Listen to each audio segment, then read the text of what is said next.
Bonsoir à toutes et à tous. Merci de nous retrouver dans ce forum qui prend en charge les cas de maladies les plus sévères.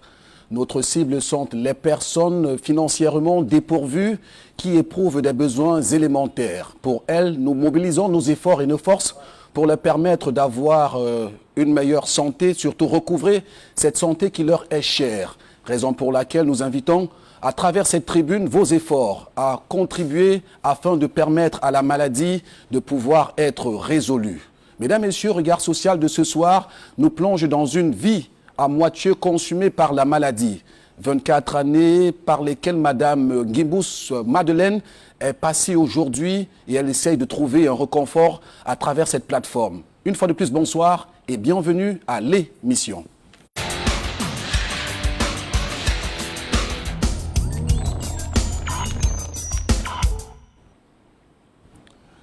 Regard social de cette édition fait une incursion, je le disais en propos liminaire, dans une vie qui est broyée, mâchée par la maladie. Madame Ngimbous, aujourd'hui mère de 7 enfants, n'arrive véritablement plus à prendre charge de sa famille. Elle sera présente avec nous dans un court moment pour nous parler de certaines situations par lesquelles elle passe. Mais avant, nous aurons aussi en deuxième partie les experts de santé qui vont nous tenir la main sur le chemin de la connaissance afin de mieux décrypter la symptomatologie de cette maladie, surtout les causes, les facteurs à risque et surtout la prise en charge qui est d'ailleurs un volet très important. Raison pour laquelle nous vous invitons régulièrement à chacune des occasions où nous nous rassemblons sur ce plateau à contribuer, à donner du vôtre pour que cette personne puisse trouver elle également du bonheur, la banane sur le visage. Mais avant cela, je vous invite à travers ce reportage concocté par l'ensemble des reporters de Regard Social à mieux vous édifier sur sa situation, sur son quotidien. C'est en image. Certaines instances de la vie nous renseignent mieux sur ce que l'on pense de nous. Il faut les franchir pour mieux appréhender nos proches. Nous sommes à PK12, entrée prison. Dans cette zone marécageuse, vit M. Ngimbous et sa petite famille. Cette cabane, en matériaux provisoires, était encore leur maison il y a de cela quelques jours seulement. Ce sont les efforts fournis par M. Ngimbous à travers cette vieille bécane et le concours de ses fils qu'a été élevé en béton, cette maisonnette s'emporte pour sécuriser l'ouverture. Ici, la misère est criarde. Notre préoccupation est Dame Ngimbous Madeleine que voici. Son aspect physiologique est explicite sur sa maladie. Son histoire est atypique. La maladie, ça m'a commencé en 98. 98. Je n'étais pas à Douala, j'étais au village.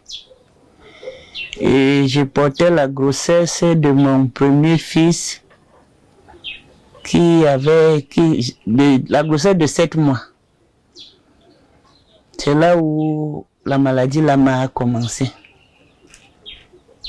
Bon, je n'avais pas vu dessus, mais ça m'a commencé que quand tu sais qu'au village on part au champ, donc ça, les symptômes de ça, quand je partais au champ, je ne peux pas porter la nourriture et le bois.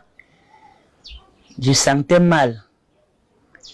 Un jour, c'est une femme au village qui me fait savoir qu'il y a une bosse qui est sortie sur mon cou. J'ai dit que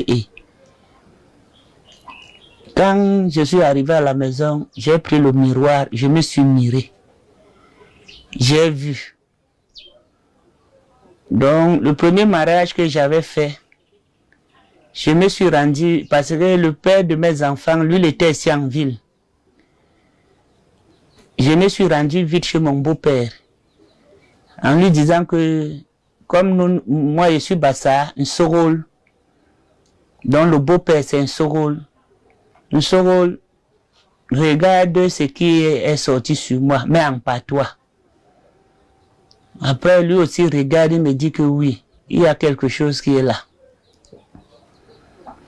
Comme le père de mes enfants m'avait laissé enceinte de 7 mois, je suis restée accouchée. Quand j'ai accouché, ça a pris l'ampleur que même manger, même tourner le cou. À l'époque, il n'y avait pas le téléphone. Mon beau-père a écrit la lettre envoyée à son fils ici à Douala. Il fait dans le bâtiment. Donc il vivait à Douala. Il s'est retrouvé seulement au village pour le cas de la maladie. C'est là où on s'est vu. Donc c'est un homme qui habitait à Douala. Oui. Quand le monsieur a eu la lettre, il a dépêché alors un chauffeur de venir me chercher au village. Et il m'a amené à Douala. Une fois arrivée dans la ville de Douala, Madeleine, grâce à son mari de cette époque, vont entreprendre de suivre le trajet médical afin d'avoir une idée bien précise sur cette maladie. Pas grand-chose comme information ne sera donnée. Quelque temps plus tard, le couple va se séparer. Madeleine restera face à son sort avec à sa charge 5 enfants à nourrir. Les années d'après, elle va faire la rencontre de Monsieur Gimbous, épris d'amour pour elle malgré son état de santé. Ce dernier, avec ses petits moyens de conducteur d'engin à 2 roues, s'engage vers les hôpitaux. Quand nous sommes venus, il m'a amené à l'hôpital de Loubaba. Les moments là, en 2019, en 99, il m'a amené à Douala. Et il m'a amené à l'hôpital de Loubaba. Là-bas, à l'hôpital de Loubaba, on nous les a fait comprendre que le truc est petit. Donc on ne peut rien faire sur ça, il faut que ça prenne le volume. Bon, subitement, il n'a pas duré, il a voyagé. Il est parti en Guinée équatoriale. Donc comme je vous parle là, il n'est plus ici. C'est comme ça qu'il a perdu l'autre mariage, comme ça il est parti en Guinée. Mais quand il est parti, même comme il est là-bas, il sait qu'il m'a laissé étant malade. Quand il est parti, on était en contact, il assumait, il envoyait l'argent. Et à chaque fois, il lui disait que le mal que tu sais que j'ai là, c'est en train de prendre l'ampleur que je sens mal. Il faut m'envoyer l'argent pour que je cherche à aller à l'hôpital. Il n'a pas fait. Lui aussi, il avait le boss qui était sorti sur sa tête. Subitement, en 2011, il m'appelle et me dit qu'il s'est fait opérer là-bas, en Guinée, sur sa part de boss. Il dit que ok. Il dit que ma part est encore là. Je suis resté avec... Je ne me suis plus allé à l'hôpital parce qu'il ne donnait pas l'argent pour que je me rende à l'hôpital. C'est là où en 2015, le monsieur ici que vous voyez qui est mon mari à l'heure actuelle a eu pitié de moi parce qu'on n'était pas encore mariés. Le fait qu'il m'a vu, je souffre avec les enfants, la location, la maladie. Ouais, il est resté comme ça, il dit que comment la femme peut être comme ça là. Alors, à l'époque, sa sœur qui est sur la photo là, il vivait. Il s'est entendu avec sa sœur là. Sa sœur là lui a dit que non, on ne peut pas laisser une femme comme ça en cours de route. Elle n'est pas en santé, elle est malade. Il faut que tu essaies de la prendre. C'est comme ça que il me prend. Je suis tombé. Il ne m'a même pas... Donc je n'étais même pas encore ici. Je suis tombé. Donc je me suis évanoui, j'ai perdu connaissance. C'est là où les enfants lui font part.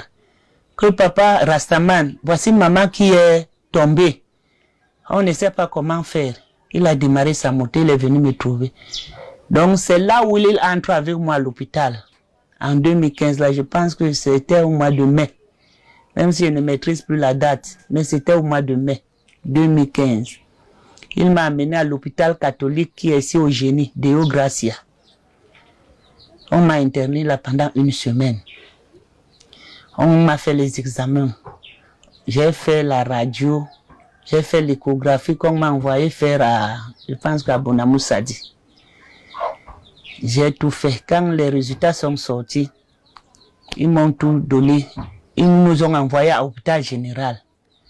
Concerné par leur niveau, on part là-bas. Quand on part à l'hôpital général là-bas, on a rencontré un médecin. On lui a remis l'enveloppe qu'on nous a donnée ici à Deo Gracia. Il a vérifié tout ce qu'on a fait et l'échographie, la radio. C'est là où j'étais avec mon mari, mon grand frère et ma petite soeur. C'est là où le monsieur là nous fait comprendre que oui, on peut travailler s'il y a l'argent. Et de deux, c'est un endroit qui est risquant. Donc, si ma famille accepte qu'on travaille, si je m'en sorte, c'est bien. Mais si je ne m'en sorte pas, on ne doit pas les en vouloir.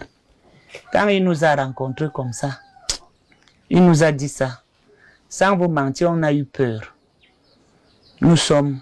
mon mari et mon grand frère lui a dit que on a compris, on part réfléchir. Donc quand nous sommes sortis, on a eu peur.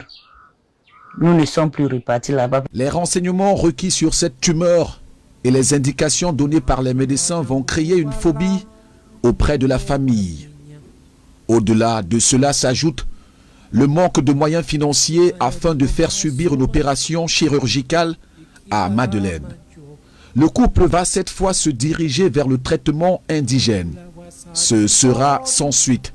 Il va se retourner vers la médecine chinoise qui, elle également, va montrer ses limites devant cette pathologie.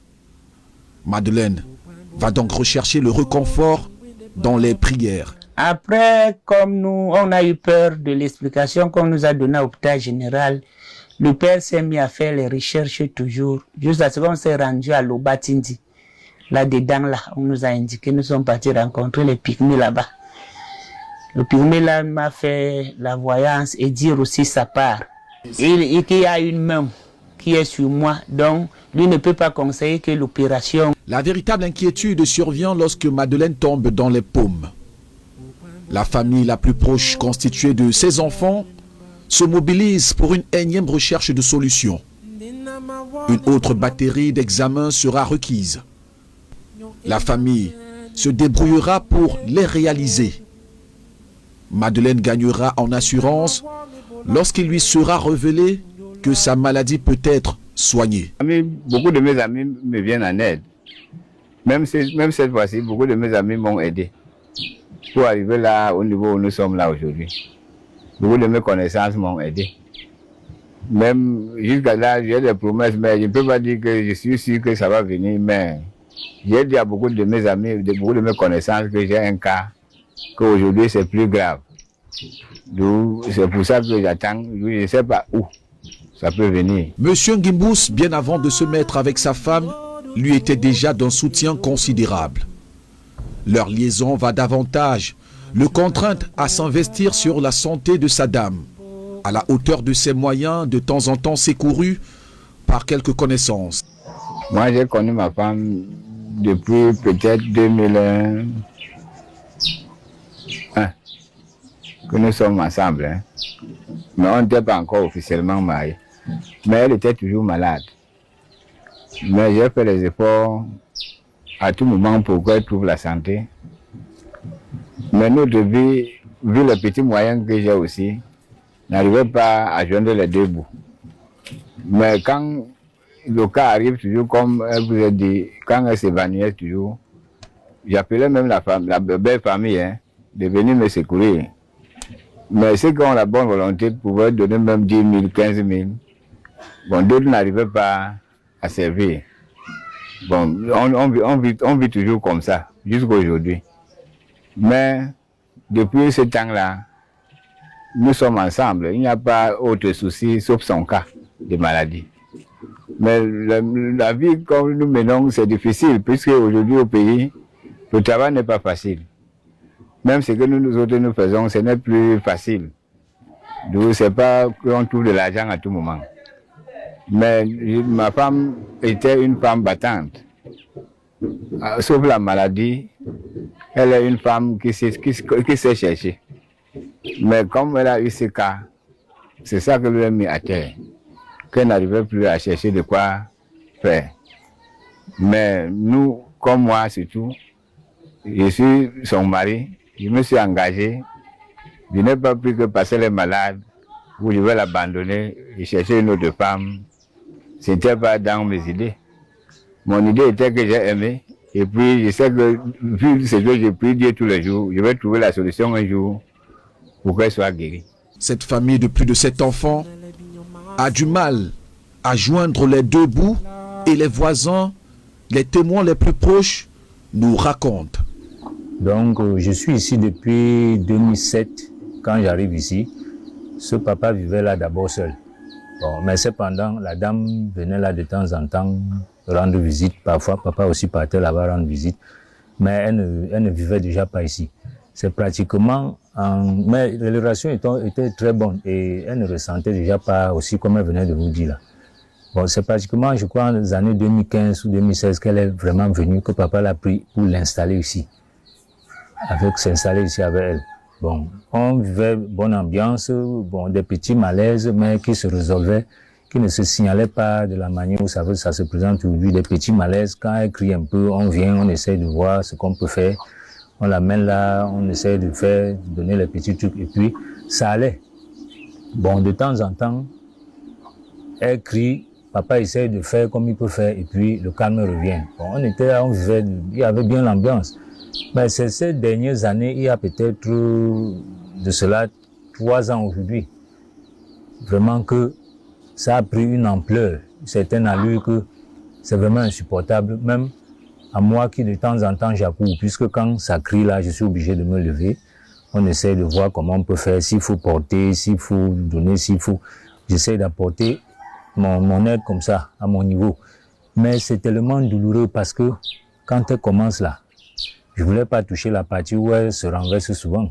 Mais c'est parce que quand la douleur est là, vraiment c'est insupportable. Même le passant, s'il y a possibilité, ne peut pas passer sans s'arrêter, regarder qu'est-ce qui se passe. La douleur est tellement intense. Vraiment. Et elle a beaucoup de sœurs et de frères, comme vous dites. Beaucoup sont passés là. Mais depuis ce temps, hélas, il n'y a plus rien. Il n'y a que son grand frère, comme vous venez de dire, qui est régulièrement là. Et on essaye de faire comme on peut. Jusque-là, ça ne donne pas. Quant à l'ambiance que vous dites, depuis ce temps-là, on a vraiment perdu l'ambiance. Surtout elle-même qui souffre, puisque c'est celui qui crie, qui sent ce qu'il ressent pour crier. Bon, toi qui assistes, tu perds le sommeil, certes, mais le mal est profond, le plus à la personne qui ressent mal. Donc depuis ce temps, comme je vous dis, tous ces derniers moments, même l'hôpital qu'elle était à Bingo là, on a porté ici toujours comme ça, on ne comprenait pas, on a amené là, elle a passé le temps qu'elle a passé, on est revenu ici. Depuis ce temps, comme on a demandé que si ce n'est pas l'opération, rien ne pourra aller. Donc pas de remède, pas de produit, rien. Donc elle est là, c'est les douleurs, les cris à chaque moment, il y a des moments qu'elle est un peu calme, après ça reprend. C'est difficile même de la voir sortir là, sauf si c'est un truc pressant qu'il faudrait et que c'est papa si papa n'est pas là, on est obligé de chercher soit une voiture pour venir là, la porter là et amener. Et elle ne fait aucun mouvement, elle ne va nulle part, elle ne fait rien, puisque elle n'a pas de l'énergie. Ce mal est tellement anéanti. Dieu nourrit les oiseaux du ciel, combien de fois les êtres qu'il a créés. Les enfants, comme elle vous a dit là, se battent comme ils peuvent, et apportent ce qu'ils peuvent apporter, et on essaye de mélanger. Si c'est de mon côté que c'est bon, on essaye de mélanger comme ça, et puis on passe le temps. Et c'est comme ça le quotidien. Tout le temps, c'est comme ça. Il n'y a vraiment plus de joie là. Puisque quand on dit ta personne, ta famille, c'est ton voisin. Quand ton voisin n'est pas bien, toi-même, tu ne peux pas être bien. Puisqu'elle ne peut pas crier là, même si tu es en train de manger, tu es obligé de laisser pour sortir. Et tu perds du coup l'appétit comme la personne qui souffrait. Donc, vraiment, il n'y a plus d'ambiance là. Depuis ce temps-là. Et la maison aussi, personne n'est en joie, des difficultés. Quand il faut penser à manger, le mal est là, il faut regarder le mal, donc il y a tellement de choses. Vraiment, si je peux tirer vers la fin, c'est justement pour laquelle papa m'avait dit qu'il devait vous contacter pour qu'on essaye de mettre son sujet aux yeux du monde, si je peux dire, avec votre aide, pour que vous essayez à votre manière de faire connaître au monde entier. Pour cette mère d'enfant qui a failli perdre tout espoir de vie, démontrons la toute-puissance de la chaîne de solidarité que nous constituons. Mobilisons-nous pour sauver cette vie.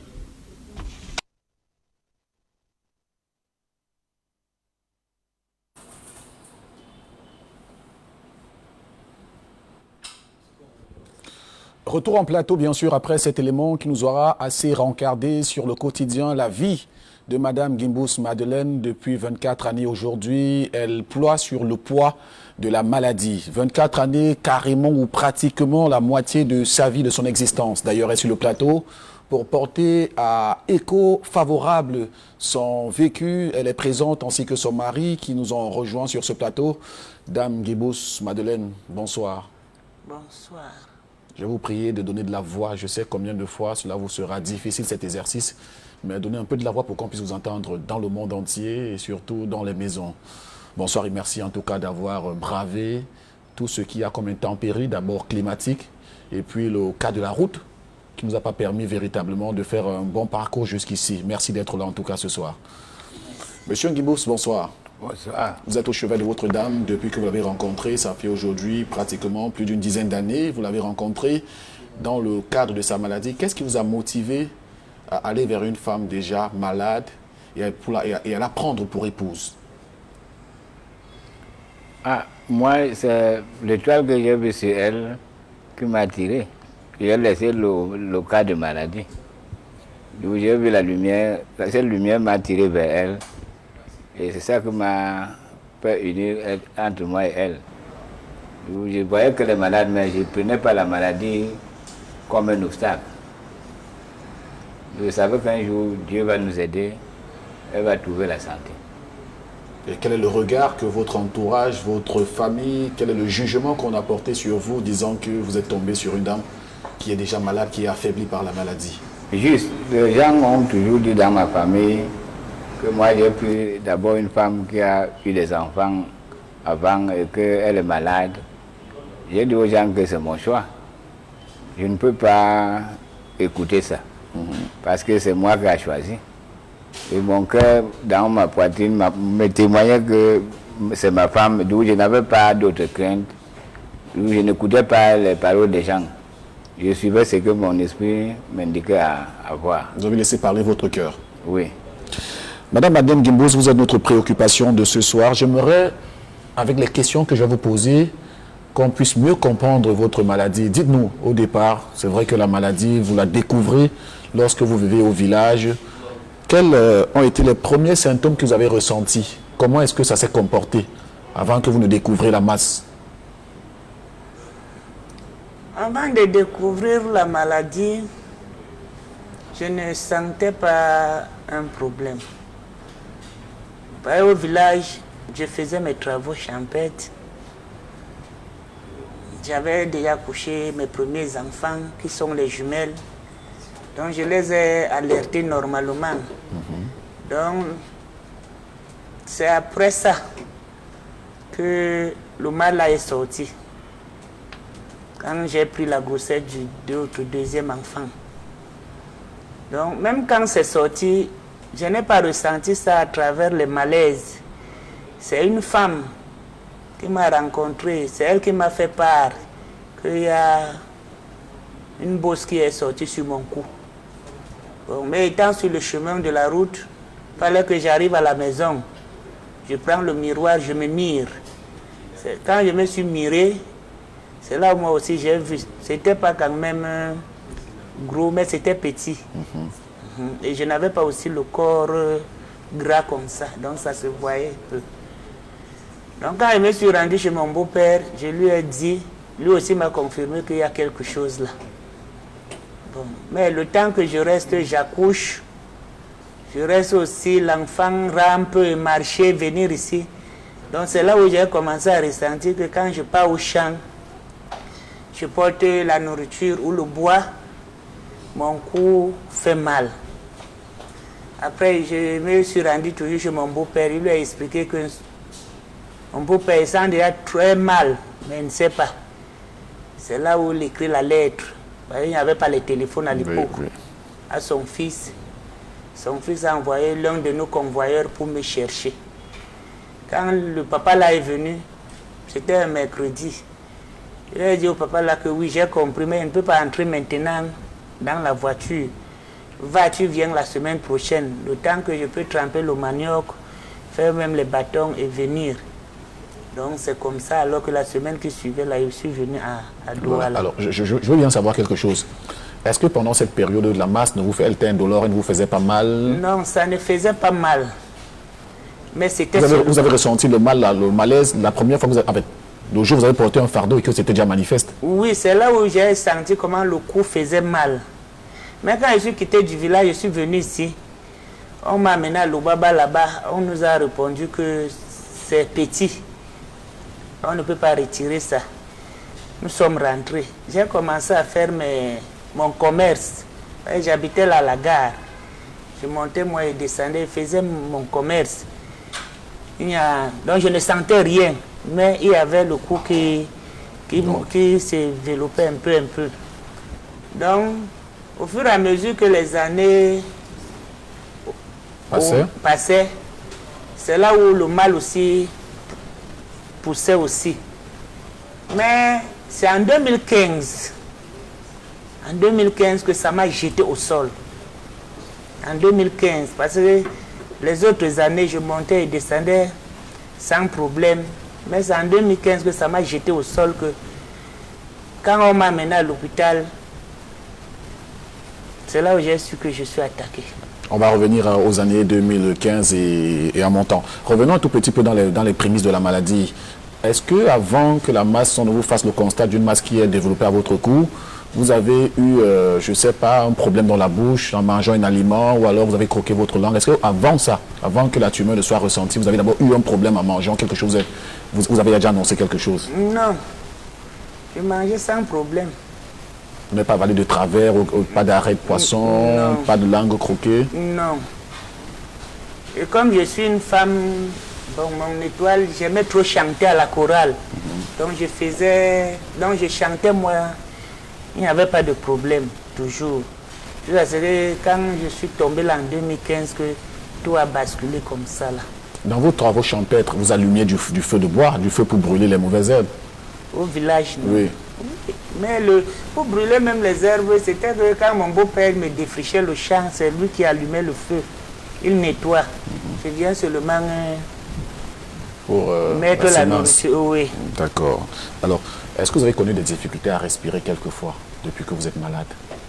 C'est à partir de 2015 là, j'ai commencé à ressentir que il y a les moments où je ne respire pas bien. Je m'étouffe. Quand je perds même une personne que je pleure, je m'étouffe. Quand je ne parviens pas à en avoir une position normale sur le lit, donc je ne peux pas dormir sur le lit qui n'a pas les oreillers. Ma tête ne se pose pas bien. Comment vous ressentez votre corps aujourd'hui? Maintenant, c'est grave. Quels sont... Parce que même avec les têtes d'oreiller là, ça ne donne pas. Je passe beaucoup de nuits assise. Maintenant, j'ai demandé même la mort. C'est en train de me fuir. C'est que je ne suis plus ici. J'ai même dit à mon mari que où je prends le javel, je bois, où je mets la corde, parce que les douleurs sont énormes. C'est à cause de sa façon de me motiver. Parce qu'il n'était même pas à côté de moi, c'est que j'ai lâché le cœur. Parce que je souffre trop. Que le mal que tu n'as pas le remède, que quand tu prends, ça se calme. Ma part n'entend pas les anti-inflammatoires, non. Je sens tellement mal. Chaque fois que vous êtes parti dans des formations sanitaires, il n'y a pas eu de prescription pour vous calmer vos douleurs, il n'y a pas eu de cachet quand vous avez recommandé en ordonnance? Quand je pars à l'hôpital, étant là à l'hôpital, on me met les perfusions. Bon, quand on me met les perfusions, je me retrouve un peu là. Mais quand je rentre, vu qu'il n'y a pas les remèdes que je peux encore continuer à la maison, ça ne donne pas toujours. Alors, M. Gimbous, vous avez fait des recherches pour amener votre dame chez les Pygmées. Vous étiez plus précisément à Elokba Tindi, c'est ça? Lorsque vous arrivez, qui est-ce que vous rencontrez? Ce sont des pygmées? Comment ça se passe, votre arrivée à Ilok-Batindi? On arrivait à Ilok-Batindi, on avait rencontré les pygmées à 25 km de là sur l'eau. Nous sommes à quelle année, dans quelles années? Je crois que c'était en 2016. Mais arrivé là-bas, j'ai trouvé que d'abord, le pygmée qu'on m'a envoyé chez lui, il était au champ. On m'a dit d'attendre, il va rentrer à 14 h. Quand il est venu me trouver, il m'a dit qu'on attend quelques minutes. Après 30 minutes, il a commencé son travail parce qu'il y a trop d'autres malades. Mais quand nous sommes entrés, lui m'a dit que je suis comme lui. Et je dois venir de l'autre côté pour travailler avec lui. Il lui a dit que comment? Moi, je suis venu malade. Moi, je ne suis pas venu pour que moi, je devienne un docteur ici. Lui m'a dit que non. Ce qu'il est en train de voir, bon, il ne peut pas servir le traitement là, à l'immédiat. Mais il va faire un bilan qu'il va me donner pour qu'il puisse chercher les choses là à droite là. Je les ramène après. Là, il va prendre le travail.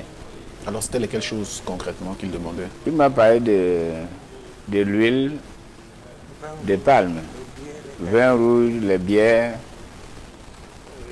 la nourriture. Qui devait servir pour le traitement? Que je devais amener là-bas pour le traitement qu'il voulait faire. Bon, mais au retour, avec ma femme, j'ai réfléchi, j'ai vu que ça ne va pas donner. Donc, je n'étais plus rentré là-bas. Alors, vous entreprenez maintenant d'aller vers le travail médical? Oui, mais c'est là où j'ai commencé vers les hôpitaux, pour que je cherche le moyen, si je peux trouver les spécialistes qui peuvent m'aider à travailler local que là. Donc c'est en ce moment que je suis entré dans les hôpitaux. Parlons de votre famille. Votre famille est au courant, ça fait 24 années aujourd'hui que vous souffrez. Votre famille est au courant de votre maladie. Qu'est-ce qu'elle a concrètement fait pour vous? Est-ce qu'elle est venue à votre chevet vous apporter un soutien quelconque? Ma famille n'est pas venue me secourir. Et si ma famille me secourait, c'est qu'elle ne devait pas être ici. Ils ne sont pas venus me secourir. Parce que même quand le père de mes enfants m'a abandonné, je suis parti toujours chez eux pour taper les mains qu'ici ils peuvent m'aider. Même le commerce, je peux faire n'importe quoi, ils ne m'ont pas toujours aidé. Bon, je me suis démerdé comme ça jusqu'à ce que le monsieur s'est présenté pour me prendre en charge. Donc c'est le cas de la maladie, c'est comme j'ai rechuté l'autre jour gravement. Et je croyais qu'ils peuvent venir au moins me sauver. Et jusque-là, je suis abandonné à moi-même. Seul mon grand frère qui est là, et lui aussi n'a pas les moyens. Les enfants sont les petits-enfants. Ça fait que même les pousser à l'école, je n'ai pas pu. Parce que maman est invalide. Les enfants n'ont pas poussé l'école alors qu'ils avaient les têtes. J'étais obligé de rester là. Les gens du quartier se sont même moqués de moi. Que leur papa part à l'école, ma part reste à la maison. Il a dit que mais, je vais dire que quoi? Je ne vous gère pas. Moi, je suis malade. Si j'étais en santé, ça ne devait pas me dépasser. Mais je ne fais pas la concurrence avec vous. Jusque-là, j'ai surmonté les moqueries là. Donc c'est pour cela que je me suis retrouvé ici. Parce que si ma famille m'aidait, ce qu'on a demandé là, on devait me soigner. Mais ils n'ont rien fait.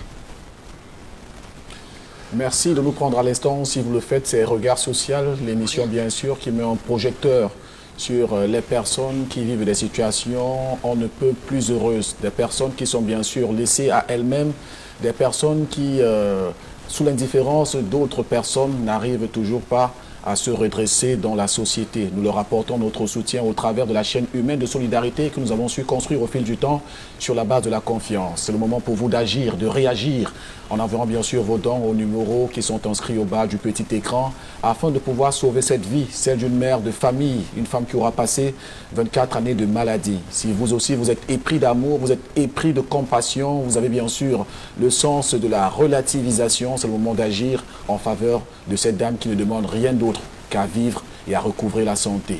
Merci d'agir où que vous soyez dans le monde Prenez sa position, comprenez ce par quoi elle passe et puis vous comprendrez aisément que vos dons sont les bienvenus afin de lui donner une seconde chance dans la société. Alors, Monsieur Gimbous, votre quotidien, comment vous faites pour manger? Comment se passe la vie au quotidien, au-delà bien sûr de votre moto qui n'est pas toujours active, qui n'est pas toujours en super forme pour vous permettre de payer vos factures, du moins de payer de quoi subvenir à vos besoins? Comment est-ce que vous faites? Quelles sont les personnes qui vous viennent en aide? Ah, c'est difficile. C'est difficile. Je me débrouille comme ça, mais c'est difficile. Moi, je sais seulement que c'est Dieu qui nous aide. Parce qu'il y a des amis qui peuvent m'aider également. Et quand je trouve aussi un patient que je peux soigner, qui me donne quelque chose, c'est là où je profite à vivre. Mais c'est difficile. Pour qu'on arrive à joindre les deux bouts, ce n'est pas facile. Ma moto même, ce n'est même pas une moto que je peux travailler avec. Je me débrouille seulement comme ça pour faire mes petites courses. Mais ce n'est pas une moto même que je travaille de l'argent avec. Madame Gimbous, dites-moi, les enfants, qu'est-ce qu'ils font concrètement? Ils ne vont pas à l'école. Qu'est-ce qu'ils font, les enfants? Mes enfants, comme je n'ai pas pu en avoir les moyens de les envoyer à l'école, mes enfants filles, ils se sont jetés pour laver les marmites aux femmes. Ils n'ont que 26 ans. Ils lavent les marmites des femmes là. C'est ça. Vous avez compris, à travers bien sûr ces témoignages, le vécu de cette famille, une mère d'enfants de 5-6 enfants. 7 enfants par là aujourd'hui, elle ne demande qu'à apporter du soutien à ses enfants qui n'ont pas eu la chance d'aller à l'école. Et ceci, c'est quand vous lui donnerez la chance de permettre à sa santé d'être en bon état, qu'elle pourra prendre soin de sa famille, de cet enfant et relancer bien sûr les dés pour ces enfants qui doivent aussi avoir une insertion sociale. Merci monsieur, madame d'être passé sur ce plateau. Beaucoup de courage à vous. J'ose espérer qu'au terme de cette émission, on pourra bien sûr rassembler les fonds nécessaires pour vous permettre d'avoir une prise en charge efficace et efficiente, madame Gimbous Madeleine. Merci d'avoir trouvé le courage d'être là. Merci. Dans un court moment, nous recevrons nos experts de santé. On parlera avec eux des moyens adéquats pour une prise en charge. On parlera également de la symptomatologie de cette maladie et surtout les facteurs à risque et les personnes les plus exposées. Tout d'abord, docteur Marcus Yuda, il est médecin ORL, chirurgien de la tête et du cou. Bonsoir monsieur, merci de nous faire l'amitié une fois de plus. Bonsoir. À la suite bien sûr de ce reportage que vous avez suivi au même titre que nous, quel est votre sentiment? Le sentiment, c'est simplement que c'est une masse au niveau du cou qui prend suffisamment de temps pour se développer. Et comme depuis 24-25 ans, rien n'a été fait, la masse continue son chemin et chaque jour, elle augmente de volume. Et ainsi donc, quand elle augmente du volume, bien sûr, il y a des corollaires qui doivent arriver dans la vie de la personne qui porte la masse. Donc, je pense que c'est une pathologie qui est rencontrée, assez courante d'ailleurs, et c'est la maladie beaucoup plus des femmes que des hommes. Donc, les personnes qui font plus cette maladie, c'est davantage les femmes que les hommes. Et elle est bien connue et tout est déjà pratiquement schématisé pour la prendre en charge. Donc, ce n'est pas un problème. Docteur, j'aimerais tout d'abord qu'on répertorie un tout petit peu les cas de maladies de la gorge. Quelles sont les maladies qui peuvent pousser à une tumeur ou alors à un gonflement du cou de façon triviale? Oui, ben vous savez, quand on est devant les masses, l'étude commence déjà par l'âge. En fonction de l'âge, on aura les masses qui correspondent à un certain âge. Par exemple, les enfants, les masses des enfants qui ont des origines qui sont différentes des masses des adultes. Bon. Et puis la localisation de la masse aussi nous permet déjà d'avoir une idée de là où, de l'origine de la masse. Donc quand vous avez des masses qui sont par exemple médianes, au milieu du cou, elles peuvent être davantage des masses de la thyroïde chez les personnes adultes. Mais si vous avez des masses qui sont sur les parties latérales, Dans la majorité des cas, ce sera des ganglions qui prennent des volumes. Et chez les adultes, puisqu'on est dans le cas d'un adulte actuellement. Voilà. Donc, c'est en gros hein, les masques que l'on trouve. Bon, on peut avoir, maintenant, ça dépendra. Si on a eu d'anopathie, ça peut être satellite d'un cancer ORL qu'on a quelque part. Alors, docteur, qu'est-ce qui comprend cette partie-là? Quelles sont les parties? Qu'est-ce qui comprend cette partie du cou-là? Qu'est-ce qu'on y retrouve? Ah, qu'est-ce qu'on retrouve dans le cou? Ouais, ben, le cou est tout simple. C'est la partie qui est située normalement en dessous de notre mâchoire que l'on voit là. Et puis au-dessus de l'ouverture du thorax. Hein. Voilà. Donc dans cette partie, on va retrouver la thyroïde qui est au centre, bien entendu. On aura les autres viscères, c'est-à-dire on peut avoir aussi la parotide, les glandes salivaires qui sont au niveau du cou. Concomitamment, bon, les ganglions, c'est ces éléments qui déterminent les tumeurs, les masses qu'on peut avoir au niveau du cou. D'accord. Sur ce plateau, docteur Frankie Bellinga, des généralistes. Il nous accompagne également dans cette émission, dans cet échange qui doit être riche pour les téléspectateurs parce que c'est la partie pédagogique de cette émission. Docteur Frankie Bellinga, bonsoir et merci d'être là ce soir. Bonsoir Martin et bonsoir tous nos panélistes et tous nos téléspectateurs. Alors, ce reportage que vous avez suivi, qu'est-ce que cela évoque en vous? Déjà, cela évoque en moi personnellement une sensation c'est un cas un peu pathétique, c'est un cas qui fait un peu mal au cœur.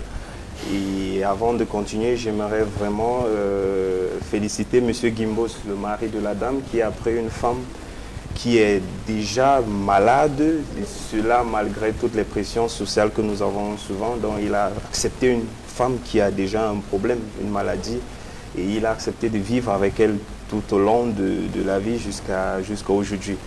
Donc il faudrait déjà féliciter cela parce que ce n'est pas tout homme qui peut accepter cela.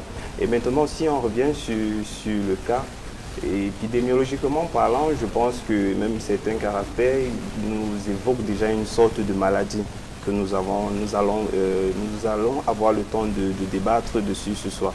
Et maintenant, cette condition-là, généralement, on les retrouve chez les femmes. Donc c'est une condition qu'on retrouve la plupart du temps, pratiquement une fois par mois en consultation. Donc c'est pas un problème rare, c'est un problème qu'on peut évidemment retrouver chez les femmes. Donc c'est pas, on ne va pas accuser le mystique, on ne va pas accuser Dieu. On ne va Comme pas ça a été dit tout à l'heure dans ce reportage. Effectivement. C'est un problème qu'on peut bien expliquer. Et plus on explique et on dit à la femme ce qu'il faut faire, comment est-ce qu'il faut fonctionner, plus elle va accepter. Parce que généralement, lorsqu'on parle d'opération, c'est un peu sceptique. Les patients, ils prennent ça un peu sceptique, comme s'ils vont mourir sur la table d'opération, ce qui n'est pas toujours le cas. Il faut savoir faire confiance à la médecine. Et je pense que c'est un cas que la médecine peut gérer.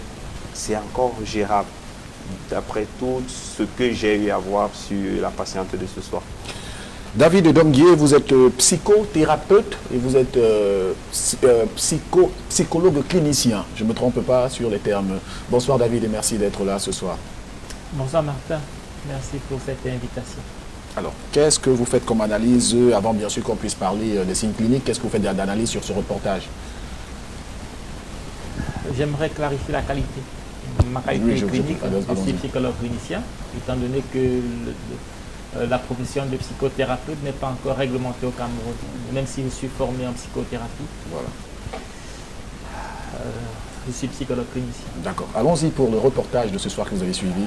Nous sommes devant une situation clinique délicate dans la mesure où les symptômes sont non seulement somatiques, avec les différentes atteintes au niveau somatique, comme l'ont repéré nos confrères ici sur le plateau, mais on remarque également des symptômes émotionnels qui ne vont à mon avis, pas être observés juste dans l'angle de la maladie mentale, mais qui doivent en premier être interpellés comme étant des perturbations émotionnelles dues à l'infection d'un organe du corps qui peut lui seul engendrer des perturbations émotionnelles et des perturbations somatiques telles que les sauts d'humeur, mais aussi les hypervigilances, les tachycardies, les bradypsychies et beaucoup d'autres problèmes comme les palpitations, les sudations qui peuvent arriver lorsqu'il y a par exemple infection des glandes thyroïdes. On verra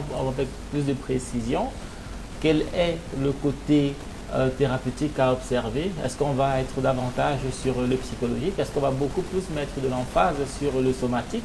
Ou encore, est-ce qu'on s'intéressera beaucoup plus sur le social qui a été, selon les premières observations, selon les récits de la patiente, ce qui a manqué à l'exploration initiale de ce tableau clinique, le soutien social et les difficultés financières ne leur ayant pas permis d'élaborer un protocole de soins rigoureux avant qu'on arrive à cette étape de la souffrance. Docteur Chichuang Jessie, merci d'être là ce soir. Bonsoir. Bonsoir, Mata. Comment vous allez? Je vais bien et vous? On ne se plaint pas trop. Alors, dites-nous, comment vous avez perçu ce reportage que nous avons suivi tout à l'heure? Je vais tenir d'abord à respecter cette dame parce qu'elle a fait ce qu'on appelle la longue attente. C'est-à-dire qu'elle est le parfait exemple de la patience. Attendre pratiquement 24 ans avec une maladie pareille, c'est pas donné à tout le monde.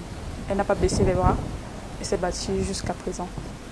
Donc, franchement, il n'y a pas vraiment de mots pour expliquer le ressenti face à ce genre de patient. D'accord. Alors, docteur Marcus Yuda, vous êtes le spécialiste, je rappelle que vous êtes ORL, vous êtes médecin, chirurgien, ORL, spécialiste du cou et de la tête. Alors, docteur, j'aimerais comprendre quelque chose. Dans le récit de tout à l'heure, on a demandé à la dame, à la patiente, de prendre un peu de temps pour que le volume de la masse soit un peu plus prononcé. Est-ce que c'est normal ça? Si oui, qu'est-ce qui devrait se passer? Ou qu'est-ce qui se serait passé?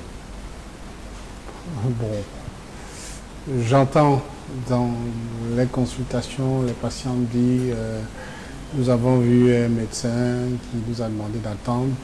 Mais ça, c'est des prises de position de personnes qui ne sont pas visées. Quelle que soit la petitesse d'une masse, c'est d'ailleurs le meilleur moment pour l'enlever, parce que là, c'est moins invasif. On ne devrait pas attendre pour le faire. Donc, je ne sais pas pourquoi. Il me revient dans des consultations des patients qui disent « Oh, bon, on avait demandé d'attendre, tout ça. » Moi, lorsque la décision thérapeutique est de faire une chirurgie, il n'y a pas lieu d'attendre. Le plus tôt même, c'est le meilleur moment en termes d'une masse qui se développe. On n'attend pas qu'elle se développe. OK? Donc, je ne me reconnais pas dans cette pratique. Et en tant qu'ORL, chirurgien, nous ne faisons pas ça. D'accord. Vous êtes la personne la mieux autorisée à parler sur ce plateau concernant d'ailleurs ce cas. Et pour nous accompagner, des jeunes confrères. Alors, docteur Jessie, une tumeur de cou, quels sont les symptômes qui devraient nous alerter à consulter? Une tumeur. Je dirais qu'avant d'arriver au stade de tumeur, on a forcément des inflammations, on a des signes. C'est vrai, mais pas directement au stade de tumeur. C'est vrai qu'on peut avoir des douleurs au niveau du cou, comme une dysphagie au préalable. C'est-à-dire qu'on a des douleurs, on a du mal à avaler. Avant d'arriver à la dysphagie, le patient peut avoir une odynophagie. En général, ce qu'on appelle une douleur lorsque on est en train d'avaler. À côté de ça, le patient peut avoir, parce qu'il a du mal à avaler, parce que ça ne passe pas, on a forcément perte de poids vraiment considérable chez le patient. Donc ça, ce sont des signes vraiment alarmants. Et durant une consultation, on peut faire une otoscopie pendant une consultation quand peut-être c'est le généraliste qui reçoit ou alors un autre médecin qui peut regarder s'il y a un problème d'inflammation au niveau des voies, au niveau de l'oreille, ou alors pendant l'examen de la gorge, il peut remarquer s'il y a une inflammation ou bien s'il y a une tuméfaction à ce niveau. À côté de ça, on a forcément ce qu'on appelle une lymphadenopathies, c'est-à-dire qu'on a des systèmes lymphatiques, des nodules qui sortent au niveau du cou et qui créent forcément des masses appelées nodules qui peuvent être de fois douloureuses ou pas. Donc, tumeur, ça c'est beaucoup plus des choses secondaires. C'est-à-dire c'est dans une sorte de complication? Oui, une sorte de complication. Au départ, on a d'abord une sorte de maladie, c'est un peu qui se complique au niveau de la tumeur. D'accord. Docteur Frankie Bellinga, quels sont les facteurs à risque pour ce genre de cas? Déjà s'il fallait parler des facteurs à risque, on ne va pas parler de tumeurs du cou directement parce que les tumeurs du cou, elles sont nombreuses. Et déjà, s'il faut prendre le patient de ce soir, s'il fallait que je me trompe directement dans le bain, nous allons parler d'un goitre. C'est un goitre probablement hypothyroïdique. Ça, lorsqu'on regarde, il y a quand même certains éléments qui nous poussent à parler de ce genre de problème-là. Parce que dire tumeur du cou, c'est une très grosse... Oui, bah ouais, c'est vrai, on se fie, c'est vous les spécialistes. En fait, il y a des spécialistes sur le plateau, moi je me fie à ce que je vois pour parler de tumeur. Maintenant, je reviens pour définir le diagnostic, pour qu'on puisse parler des facteurs de risque. Parce qu'en fonction du diagnostic ou en fonction de la tumeur qu'on a au niveau du cou, il y a différents facteurs de risque. D'accord. Maintenant, généralement, les goitres, c'est la glande thyroïdienne qui a pris du volume. Ça peut être une hypertrophie ou une hyperplasie.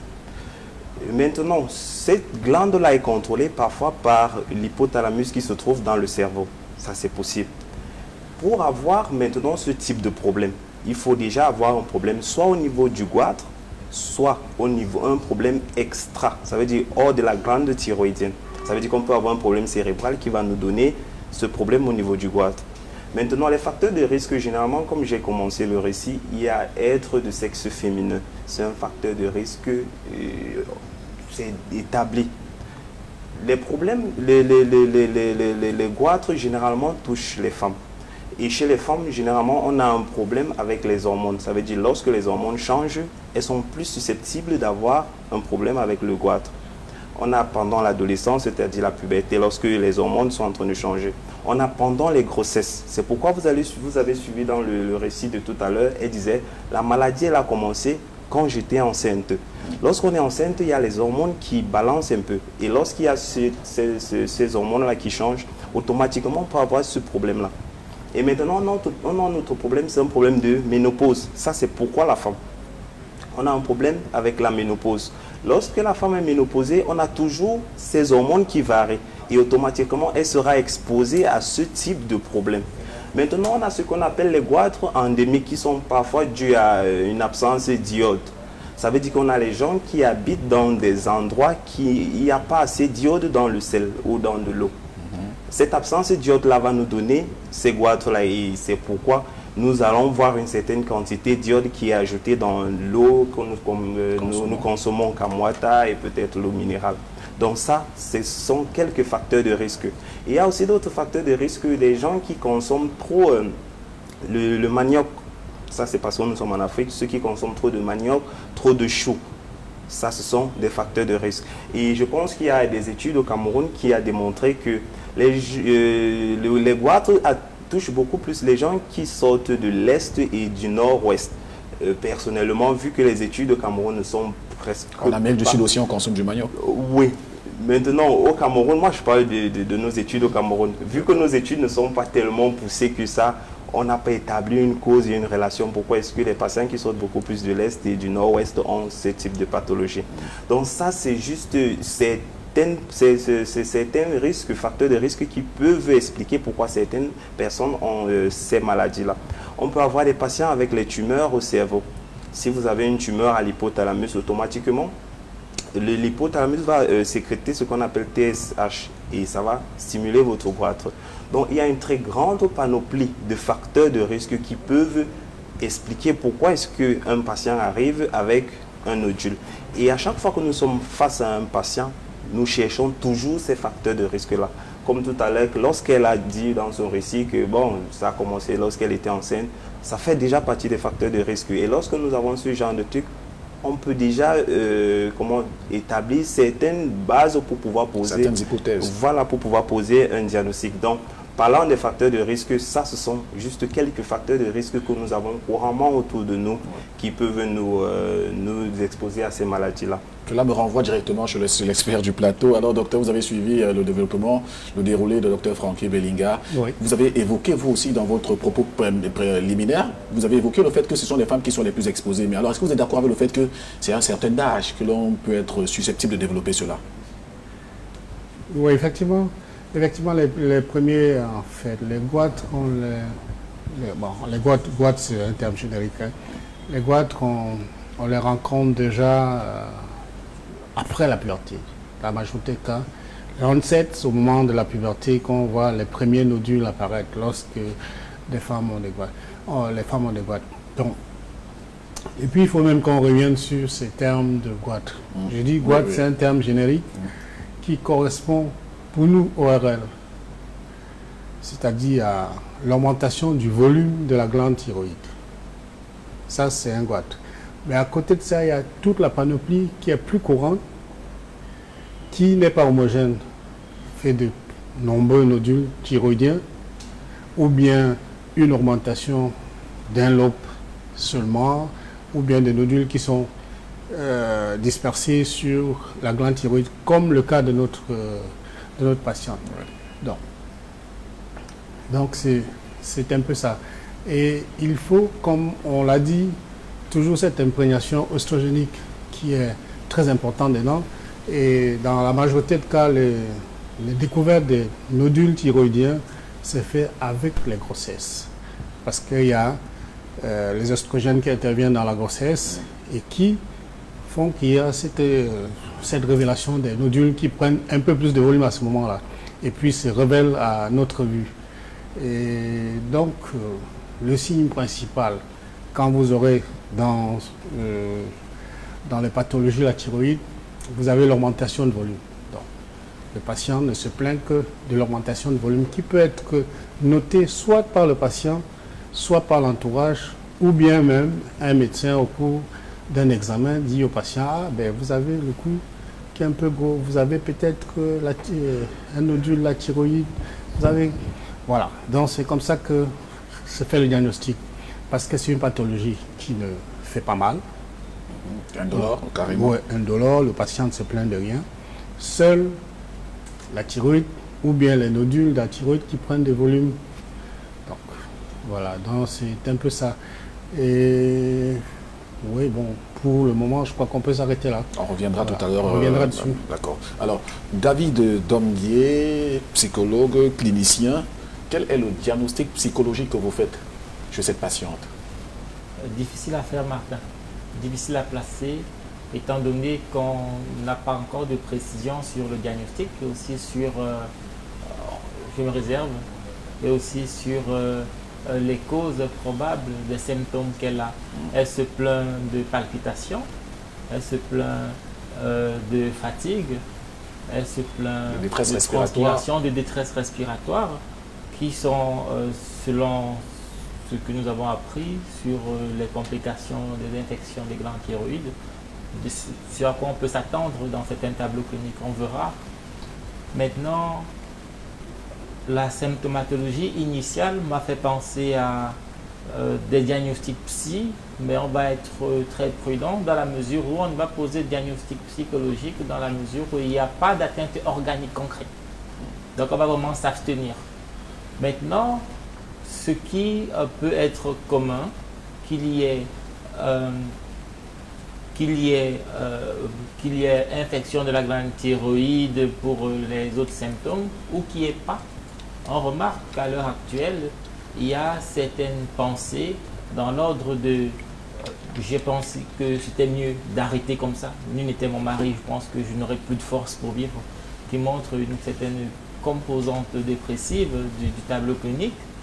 Mais aussi, on remarque chez la patiente des plaintes relatives à la douleur.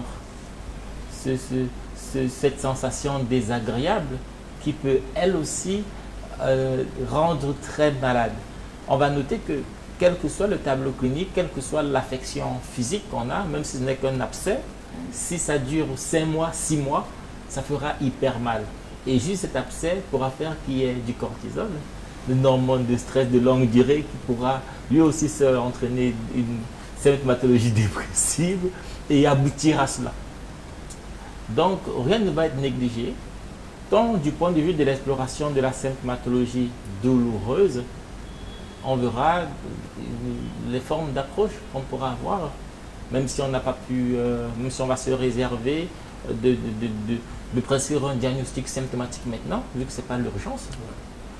On verra dans quelle mesure aborder la symptomatologie douloureuse qui, selon moi, est la manière avec laquelle elle pourra patienter d'avoir le plateau technique qu'il lui faudra pour non seulement la préparation à l'intervention chirurgicale, les différentes interventions, et puis maintenant la prise en soin de la symptomatologie dépressive si jamais elle arrivait à disparaître après l'intervention. Si la symptomatologie dépressive est arrivée à cause de la douleur ou à cause du stress chronique, du fait des conséquences sociales de l'abandon, des déprivilèges sociaux, notamment les abandons conjugaux dont elle a été victime. Si cela a été le cas, ok, la symptomatologie douloureuse ou dépressive, en finissant, le tableau clinique psy pourra peut-être être débordé. Il n'y aura peut-être qu'à soigner les séquelles de l'intervention et les séquelles et les blessures émotionnelles de ce parcours de soins qui aurait été très long. On parlera bien sûr de ces séquelles tout à l'heure lorsqu'on sortira de la prise en charge avec le docteur, le médecin chirurgien ORL, spécialiste de la tête et du cou. Alors, docteur Tichouan Jessie, parlons cette fois-ci des complications qui peuvent être à venir, proches ou lointains. À quoi est-ce qu'elle peut être exposée si rien n'est fait dans l'immédiat, dans les jours à venir ou les semaines à venir? C'est vrai, vous avez parlé d'une forme de complication déjà, mais si rien n'est fait, on va s'attendre à quoi? Bon, premièrement, on s'attend à une dénutrition. Parce que quand la masse évolue, elle va compresser les voies respiratoires, elle va compresser les voies œsophagènes. Et on aura forcément comme elle se plaint déjà de dyspnée, difficulté à respirer, on peut avoir cette dénutrition parce qu'elle n'aura plus à avaler vraiment en tant que telle. À côté de ça, si je vais dans le même sens que mon collègue qui parle de goitre, dans le cadre d'une hypothyroïdie, on a forcément un hypométabolisme chez la patiente. Et la masse va continuer et va se transformer en cancer, pourquoi pas. Et surtout quand on ne connaît pas trop la cause, ou peut-être les conséquences seront beaucoup plus le cancer. Il y en a le cancer, il y a les stages de cancer. Je crois que je préfère être plus simple comme ça. Et aussi, dans le cadre où on connaît l'origine, pourquoi ne pas résoudre le problème si c'est une hypothyroïdie, peut-être regarder les niveaux de T3, T4, TSH, pour aussi amener la patiente à résoudre le problème d'iode. Docteur Marcus Huda, vous réagissez peut-être pour apporter un petit peu de lubrifiant à ce qu'elle disait, ou alors vous avez... Oui, effectivement. Effectivement. Donc, ici, on est face à des nodules thyroïdiens. Donc, la grosse complication face à laquelle on s'attend, c'est le phénomène compressif, comme elle a dit. Mais ce phénomène compressif va davantage se manifester exclusivement sur la voie respiratoire. La voie digestive n'en souffre pas beaucoup. Donc, ce sera davantage les troubles respiratoires exacerbés d'abord dans la nuit, parce que le patient ne peut pas dormir. Vous savez, quand on dort, il y a une relaxation totale et puis à ce moment, la compression est au maximum. Bon. Il n'y a pas de risque de transformation maligne que ça devienne un cancer. Lorsque vous avez des nodules, si c'est des nodules thyroïdiens qui ne sont pas déjà cancéreux, il n'y a pas de risque. Est-ce qu'une lésion peut survenir bien plus tard? Une transformation? Une lésion, oui. Une lésion, c'est quoi? Parce que une blessure. Je dis ça, je dis n'importe quoi. Blessure où? Dans la gorge. Ah non, il y a des enveloppes. Il y a des enveloppes. Donc, ce que vous avez dans le contenu de la voie respiratoire, c'est-à-dire de la trachée, c'est protégé contre la thyroïde. Ce que vous avez dans l'œsophage, c'est protégé contre la thyroïde. Donc, la thyroïde elle-même, elle est dans une enveloppe. D'accord. D'accord? Elle se loge dans l'enveloppe. Donc, il n'y a pas de risque de dire qu'il y aura une blessure ou ceci. Et il n'y a pas de transformation maligne pour que ça devienne un cancer. Donc, il faut qu'on soit clair là-dessus. Il n'y a pas de risque que vous ayez des nodules thyroïdiens qui, au départ, sont non cancéreux, qui deviennent cancéreux par la suite. Non. Maintenant, si c'est une tumeur, c'est-à-dire si c'est un cancer, il va se développer dans le cadre des tumeurs des cancers. Et le plus souvent, si vous êtes dans un cancer de la thyroïde, l'évolution est très différente de celle des nodules et des goitres. Donc, il faut faire la différence entre les deux sur le plan évolutif et même sur la qualité des symptômes. Voilà. D'accord.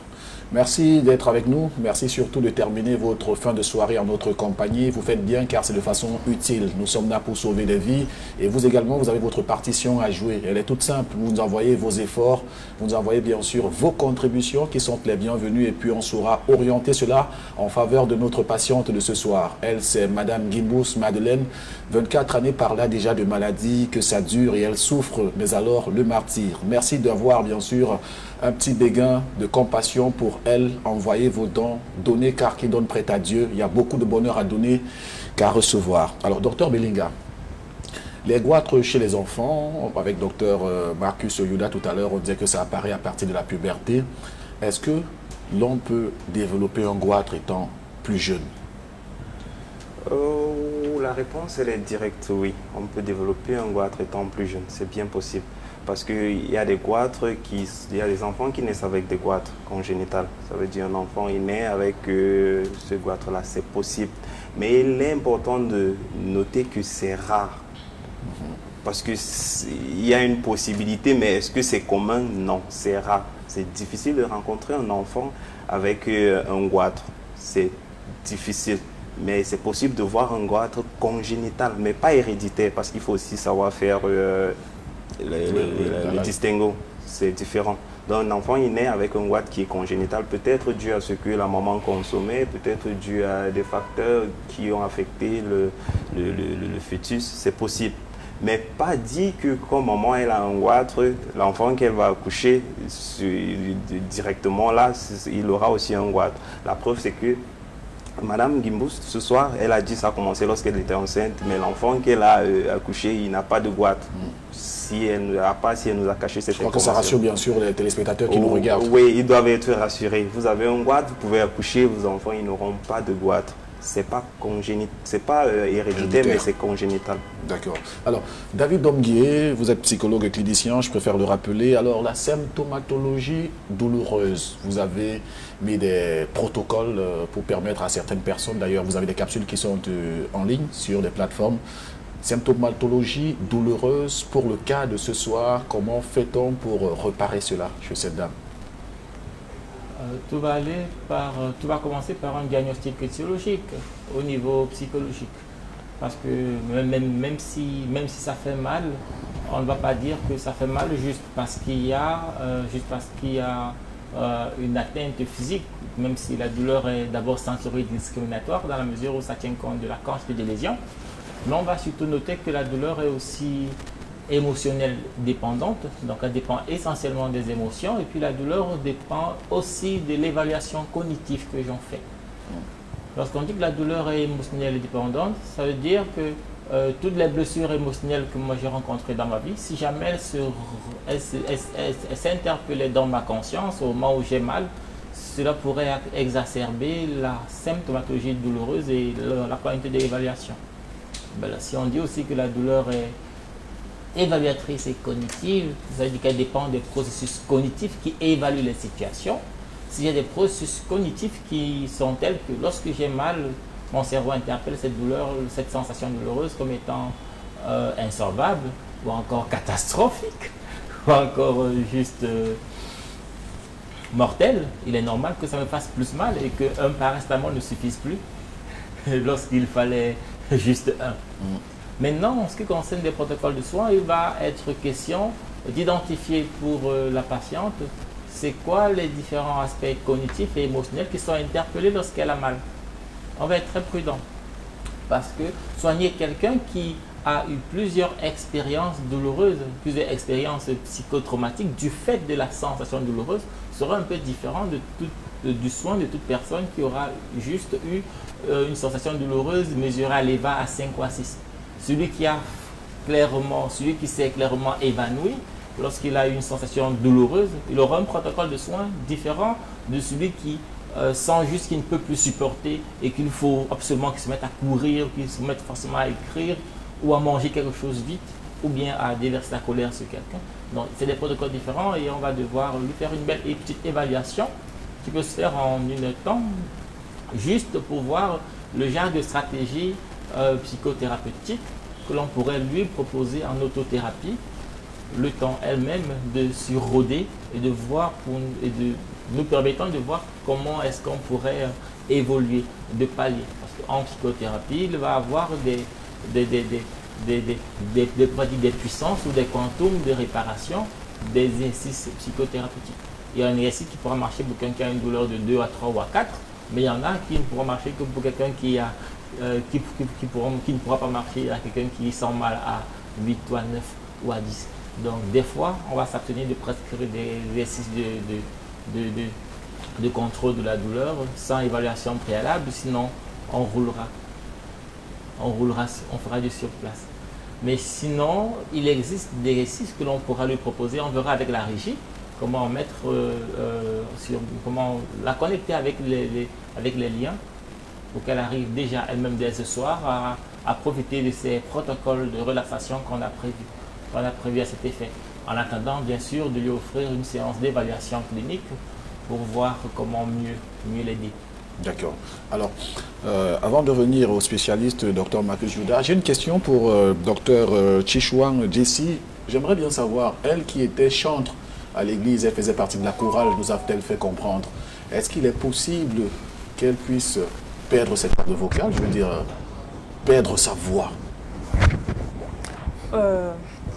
Perdre sa voix, je ne vais pas me prononcer sur ça, mais forcément dans un cas de compression, au niveau des voies aériennes, on a une dysphonie, ça veut dire qu'on a une baisse de la voix, en manière entre guillemets. Donc, même la tonicité, tout va chuter. Donc, de là, complètement perdre sa voix, ça reste un peu une interrogation. D'accord. Alors, docteur Marcus Youda, protocole mis sur pied pour cette prise en charge d'un goitre, ça passe par quoi? Bon, protocole à mettre en pied pour prendre en charge, bien sûr. On commence toujours par le diagnostic. Donc, il faut faire un diagnostic. Quand nous aurons fait le diagnostic exact, donc c'est probablement des nodules, des nodules thyroïdiens. À partir de là, maintenant, on va évaluer le patient. Donc, on fait le bilan du patient pour le préparer à la chirurgie. Donc, c'est tout un préalable d'examens qui doivent être effectués. Et ça peut prendre quelques jours en fonction des trucs. S'il n'y a pas de contre-indication, en fait, s'il n'y a pas de problème, parce que tous les malades sont opérables, hein, quel que soit les cas, mais il faut s'assurer, savoir ce qu'il faut pour chaque malade précis dans sa prise en charge chirurgicale pendant la chirurgie. Voilà. Lorsque nous avons suivi le récit de tout à l'heure, son reportage, il y a des médecins qui lui ont fait comprendre qu'il y avait des risques si jamais elle passait sur une table d'opération. Comment vous comprenez cela? Bon, on ne va pas dire qu'il existe des chirurgies. Je crois qu'il y avait beaucoup plus de risques. Hein. C'est la raison pour laquelle elle est un peu Toutes les chirurgies ont un risque. Même la moindre petite incision que vous faites sur un patient, il y a toujours un risque. Je vais faire plus terre à terre, de façon triviale, docteur, permettez-moi. Elle est partie dans un hôpital. Oui. On lui a fait comprendre qu'il faudrait que ta famille vienne s'engager ici, que si quelque chose t'arrive, nous ne serons pas responsables parce que c'est très délicat cette opération. Très délicat, j'insiste là-dessus. Très délicat cette opération. Non, je crois que c'est de la méconnaissance. Il y a ce que nous appelons le consentement éclairé. Aujourd'hui, dans tout hôpital qui se respecte, chaque patient, pour passer au bloc, doit signer un consentement éclairé. Ça ne veut pas dire que si vous avez quelque chose, nous n'avons pas... Non, c'est pas ça. Ils ont un peu mal compris. Peut-être qu'on leur a dit, ok, vous aurez le consentement éclairé à signer. Et puis, ils sont offusqués. Parce que beaucoup de patients, lorsqu'ils viennent se faire opérer, quand on les a amenés, on les a préparés jusqu'à la veille de la chirurgie et qu'on leur dit, ok, maintenant c'est le moment de signer le consentement éclairé, il y a beaucoup qui lisent et puis ils ont peur. Et pourtant, il n'y a rien. Hein? Ça, c'est la lecture du consentement éclairé qui fait problème. D'accord. Voilà. Et il faut préparer son malade pour qu'il arrive et que vous lui expliquez même au moment du consentement éclairé que non, il n'y a pas de problème. Ça va bien se passer. Je crois que ça, c'est un problème qui, en fait, c'est un volet qui relève, bien sûr.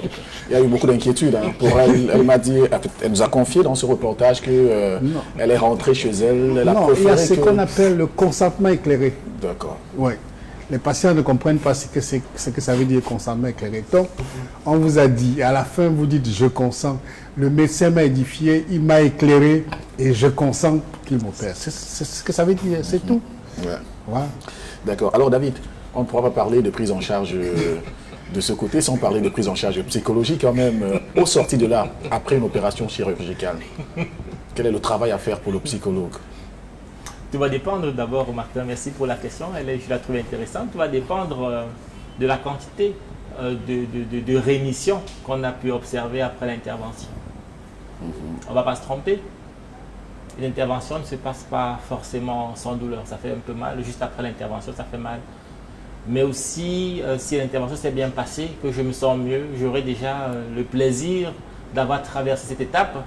Et cela, très souvent, fait que je rapetisse la sensation douloureuse ou le niveau de perturbation que moi j'ai vis-à-vis de la situation. Même si ça fait mal à 10, même si ça fait mal à 9 à l'heure actuelle, que je viens de traverser une intervention chirurgicale attendue depuis plusieurs années, bah, mon cerveau me dira, écoute, ça va mieux.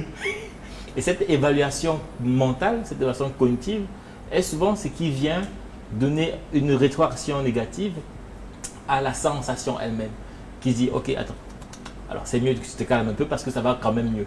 Donc, d'où le côté évaluatif.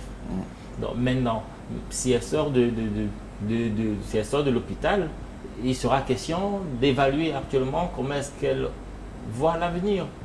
Comment est-ce qu'elle voit l'avenir après les profits thérapeutiques qu'elle vient d'avoir après l'intervention. Et aussi voir en fonction du protocole qui avait été mis sur pied, l'évaluation de la symptomatologie anxio-dépressive concomitante à la symptomatologie physique qui est l'atteinte qui est là. On verra, ok, où est-ce qu'on s'est arrêté pendant le protocole psychothérapeutique avant l'intervention, où est-ce qu'on en est?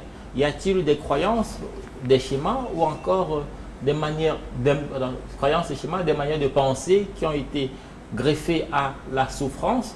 Où en est-on maintenant que l'intervention chirurgicale, que l'intervention médicale a eu lieu? Où est-ce qu'on en est? On peut arriver à un niveau où on dit non, je me sens très bien, je me sens mieux. Juste le fait de savoir que des bienfaiteurs ont pu contribuer pour moi et que, ou bien que des gens sont venus en aide, ça me fait sentir que okay, le monde vaut la peine d'être vécu, ça me fait sentir que j'ai du plaisir, ça me fait sentir que je compte. On va voir des fois un niveau émotionnel remonté, même si j'avais déjà évalué que je n'avais pas souvent de ressources sociales. Donc maintenant, je vais voir mon cerveau s'ouvrir à la vie et on va assister à une baisse de la symptomatologie dépressive, curieusement. Donc, ceci pour signifier que si j'ai une atteinte somatique donc dans mon corps et une atteinte sociale, il est normal que mon mental souffre. Donc, juste après l'intervention, on peut assister à des modifications des croyances, vraiment. Donc, et puis, l'intervention psychothérapeutique sera en fonction de ce qu'on aura observé après l'intervention. Donc, on va s'abstenir de spéculer sur les modes de traitement après l'intervention, mais on va patienter pour voir, parce qu'on sait que ce sera utile de faire cette évaluation. Vous avez embrayé sur ma question, ça va, je reviens plutôt là maintenant. Comment fait-on pour prévenir les goitres?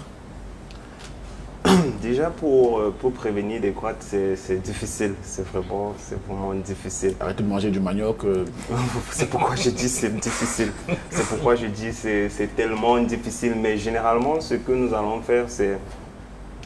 Si peut-être nous nous trouvons dans une zone endémique, tout ce qu'on peut faire, c'est si on constate qu'il n'y a pas de l'iode, on essaie de consommer de l'iode ou de sel iodé. Et ça se vend en pharmacie, dans les supermarchés, de sel iodé, ça se vend. C'est pas à la portée de tout le monde. C'est vrai, c'est pas à la portée de tout le monde parce que je m'en souviens, il y a un patient qui m'a dit petit sel comme ça, 15 000, docteur. Bon, c'est vrai, c'est pas à la portée de tout le monde, mais si c'est ce qu'il faut pour pouvoir éviter une pathologie, une maladie, après on va vous dire il faut vous opérer, on vous demande de signer un consentement, vous fuyez, mieux consommer cela. Je pense que c'est 1000 fois mieux de consommer cela que de s'asseoir et quand on va vous montrer une sorte de consentement à signer, vous fuyez. Donc il y a déjà cela. Si vous vous trouvez dans une zone endémique, déjà savoir qu'il faut toujours mettre de l'iode dans du sel, dans tout ce que nous consommons, ça va beaucoup vous aider.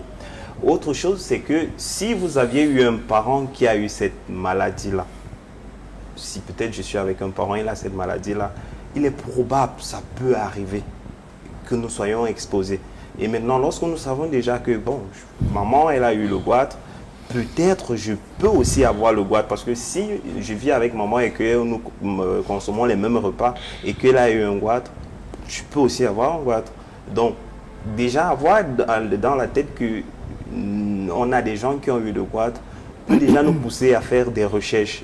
Et faire ces recherches-là peut maintenant nous pousser à essayer d'avoir ces aliments à éviter, essayer de savoir comment vivre pour ne pas avoir ce goitre-là. Sélectionner la qualité d'eau que nous buvons, sélectionner les repas et tout ce qui va avec, c'est très important. Donc, comme résumé, c'est difficile d'éviter le goitre. Parce que dire qu'il faut une telle recette, telle potion pour éviter le goitre, c'est demander aux patients d'éviter les maladies auto-immunes, éviter les cancers du cerveau, éviter le VIH, éviter une... Je vous ai dit matin, le goitre, ce n'est qu'un... On peut dire c'est un symptôme. C'est un symptôme de ce qui se passe à l'intérieur. Parce que ne soyez pas surpris lorsque vous avez devant vous un nodule goitre, lorsqu'on se met à fouiller, on vous dit vous avez le cancer des ovaires, vous avez le cancer de l'intestin, vous avez un cancer du cerveau, vous avez... Donc, dire que voilà ce qu'il faut faire pour éviter le goitre, c'est tellement compliqué. Tout ce qu'il faut faire, c'est se renseigner, c'est quoi un goitre, les qui peuvent avoir, quoi faire pour éviter. Et je pense que tout va aller pour de mieux. Docteur Marcus Yoda, complémentarité dans ce processus de prévention, qu'est-ce que vous dites? Oui, bon, l'iodisation des sels, c'est la méthode qu'on a toujours utilisée pour lutter dans les régions où le goitre était endémique. Mais pour les nodules, on est désemparé, on n'a rien. Et puis, bon, pour faire un hic à ce que mon jeune confrère disait, jusqu'à présent, il n'y a pas eu de métastase que l'on diagnostique au niveau de la thyroïde. Il n'y a pas de métastase parce qu'en gros, quand on parle de cancer de la thyroïde, c'est trois principaux, c'est trois types qu'on voit. Et puis, bon, je ne vais pas entrer je n'ai pas fait l'économie des trois cancers de la thyroïde parce que ça ne sert à rien. Mais sur le plan de métastase, comme tel t'a dit, parce que vous avez eu peut-être un cancer de l'ovaire ou bien un cancer de l'os, qui a une métastase qui se greffe sur la thyroïde, vraiment, ça c'est pas encore dit. Ça c'est pas encore dit. Donc, et puis pour ce qui est de l'axe hypothalamo-hypophysaire sur la thyroïde, bon, ça intervient lorsque vous avez un goitre, parce que là on stimule l'axe hypothalamo-hypophysaire qui augmente le taux de TSH qui circule dans l'organisme. Ça c'est vrai, c'est dit et c'est connu. Mais pour le cas de notre patient, c'est des choses qui sont simples, vraiment standardisées. Et puis comme disait le psycho, ici nous on ne s'ennuie pas beaucoup pour faire beaucoup de psycho parce qu'à la fin le bénéfice est toujours beaucoup plus important que ce qu'on a perdu, sauf s'il y a eu un incident chirurgical comme par exemple la blessure des deux récurrents. Ouais, là, ça pose des véritables problèmes après la chirurgie. Mais comparé aux autres chirurgies ORL qui peuvent être mutilantes, comme par exemple vous avez le cancer du larynx, et quand on doit vous enlever le larynx, ça fait déjà une mutilation. Là, la psycho est beaucoup plus importante. Il faut préparer le malade avant sur le plan psychologique et qu'il sache son devenir. Bon, il y a des choses à prendre. Mais par contre, dans les goitres et les affections thyroïdiennes qui ne sont pas aussi mutilantes que disons par exemple une amputation ou bien un cancer du larynx où on va vous enlever le larynx, tout ça. Donc, il y a beaucoup moins de prise en charge psychologique. Mais il y a toujours, parce qu'il faut préparer le malade à sa chirurgie et lui dire déjà quel sera son devenir après, qu'est-ce qu'il aura après la chirurgie et les bénéfices qu'il aura. Voilà. Merci à vous qui nous regardez à la télévision. Merci de vous accrocher à nous pour terminer cette fin de soirée. Merci surtout de contribuer pour le cas de Madame Gimbous Madeleine. C'est une mère d'enfant. 24 années de lamentation, 24 années de pleurs, 24 années vraiment de souffrance. Aidons cette dame à pouvoir avoir du sourire, la banane sur le visage. Aidons-la elle aussi à goûter un tout petit peu au bonheur. Il y a pas de, on n'est pas heureux tout seul, comme on le dit très souvent. Nul n'a le droit d'être heureux tout seul. Partageons le bonheur. Il y a beaucoup à donner qu'à recevoir. Alors, docteur, on passe pour un dernier tour de table. Conseil pratique pour cette patiente. Hygiène de vie à tenir en attendant, bien sûr, la prise en charge dans des jours à venir, des heures à venir. Qu'est-ce qu'elle devrait faire pour pas aggraver ce cas? La patiente n'a rien à faire. Et puis, comme on a dit, hein, c'est une chirurgie qui est standardisée, qui, ma foi, ne sauve pas de problème lorsqu'elle est bien faite. Bon, ce qu'il y a à faire pour attendre, je ne vois pas. Simplement, peut-être prendre des positions qui... relaxantes? Non. Au moment de dormir, surtout, prendre des positions qui permettent de mieux respirer. Par exemple, dormir sur le côté que de dormir sur le dos. Bon, parfois aussi, même dormir sur le ventre, c'est une position qui fait ronfler. Mais la position la plus indiquée pour elle pour dormir, c'est de dormir sur le côté. Et qu'est-ce qu'elle peut faire en attendant? Il n'y a pas grand-chose. Hein. Tout est normal. L'alimentation est normale, tout est normal. Et puis... Docteur Chichouan Jessie, mot de fin, recommandations, conseils, peut-être à l'endroit de la patiente de ce soir. Bon, comme recommandation, je n'ai pas grand-chose à ajouter sur ce que Mélissa a dit. Je trouve que c'est normal, c'est logique. Et pour mot de fin, je dirais que c'est vraiment encourageant tout ce temps qu'elle a pu supporter et garder. Bon là, je dirais juste que je supplie vraiment les âmes de bonne volonté de vraiment la soutenir dans cette phase. Elle a perdu 24 années de sa vie à essayer de combattre une maladie dont peut-être elle ne connaît même pas le diagnostic. Donc vraiment encourageons-la et aidons-la à vivre au moins d'autres années un peu plus meilleures. D'accord. Docteur Frankie Bellinga, recommandations, conseils? Déjà, j'aimerais revenir sur ce que j'ai dit. Je n'ai pas parlé des métastases lorsque je parlais des autres cancers. Ce sont les effets de ces cancers-là qui peuvent donner un goitre, pas un métastase, pas des métastases. Maintenant, comme conseil, il faudrait d'abord que je dise à la patiente de ce soir qu'elle doit être calme. C'est la première des choses parce qu'un problème avec la glande thyroïdienne, il faudrait qu'on explique que la glande thyroïdienne agit sur pratiquement toutes les cellules du corps. Ça veut dire que notre patiente sera affectée pratiquement partout. Le cœur peut être affecté, le système rénal peut être affecté, le système reproductif peut être affecté. Et maintenant, nous avons déjà les signes et les symptômes de compression qui sont déjà aussi présents. Donc, et on a même déjà une sorte de complication psychologique, psychiatrique, une dépression. Dépression psychologique? Oui. Donc, il y a déjà ces signes et symptômes d'une complication de cette maladie-là. Donc, la première des choses qu'on demande toujours aux patients et aux médecins aussi, c'est d'être calme. Donc, il faudrait que la patiente soit calme, qu'elle soit posée. La deuxième des choses, c'est généralement on a toujours dit il faut savoir, il faut se présenter devant le bon médecin et ne pas toujours avoir peur des propositions des médecins. Parce que ces maladies-là, ça se soigne. Si on dit que c'est chirurgie, sache que les médecins se sont assis et ils ont vu qu'à cette étape-ci, c'est une chirurgie qu'il faut. Si le premier médecin a dit qu'il faut attendre, c'est parce que peut-être dans la littérature, c'est écrit qu'à un certain niveau, il faut patienter. Peut-être l'aîné de ce soir nous a dit, lui, lorsque c'est petit, il préfère lui opérer. Oui, arrivé à un certain âge, oui. Lorsqu'on a déjà une certaine expérience en médecine, on peut couper.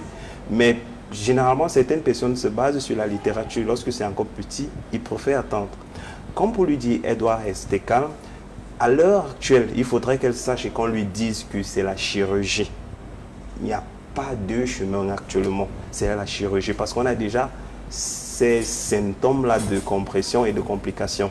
Donc, je vais lui demander ce soir d'accepter cette chirurgie-là. Ça, c'est numéro 1. Maintenant, je vais demander à son époux juste de continuer dans le sens qu'il a déjà eu à faire jusqu'ici. C'est-à-dire supporter son épouse et l'encourager. Parce qu'il y a encore plusieurs choses qui vont suivre. Imaginons, on vous enlève la glande thyroïdienne. Il y aura peut-être les sautes d'humeur, il y aura... Ce qui ne sera pas le cas, tout le mal qu'on espère. Effectivement. Donc, il va falloir qu'il comprenne, il va falloir qu'on explique à ce monsieur-là que lorsqu'on va enlever cette glande-là, votre épouse, elle peut perdre du poids, elle peut.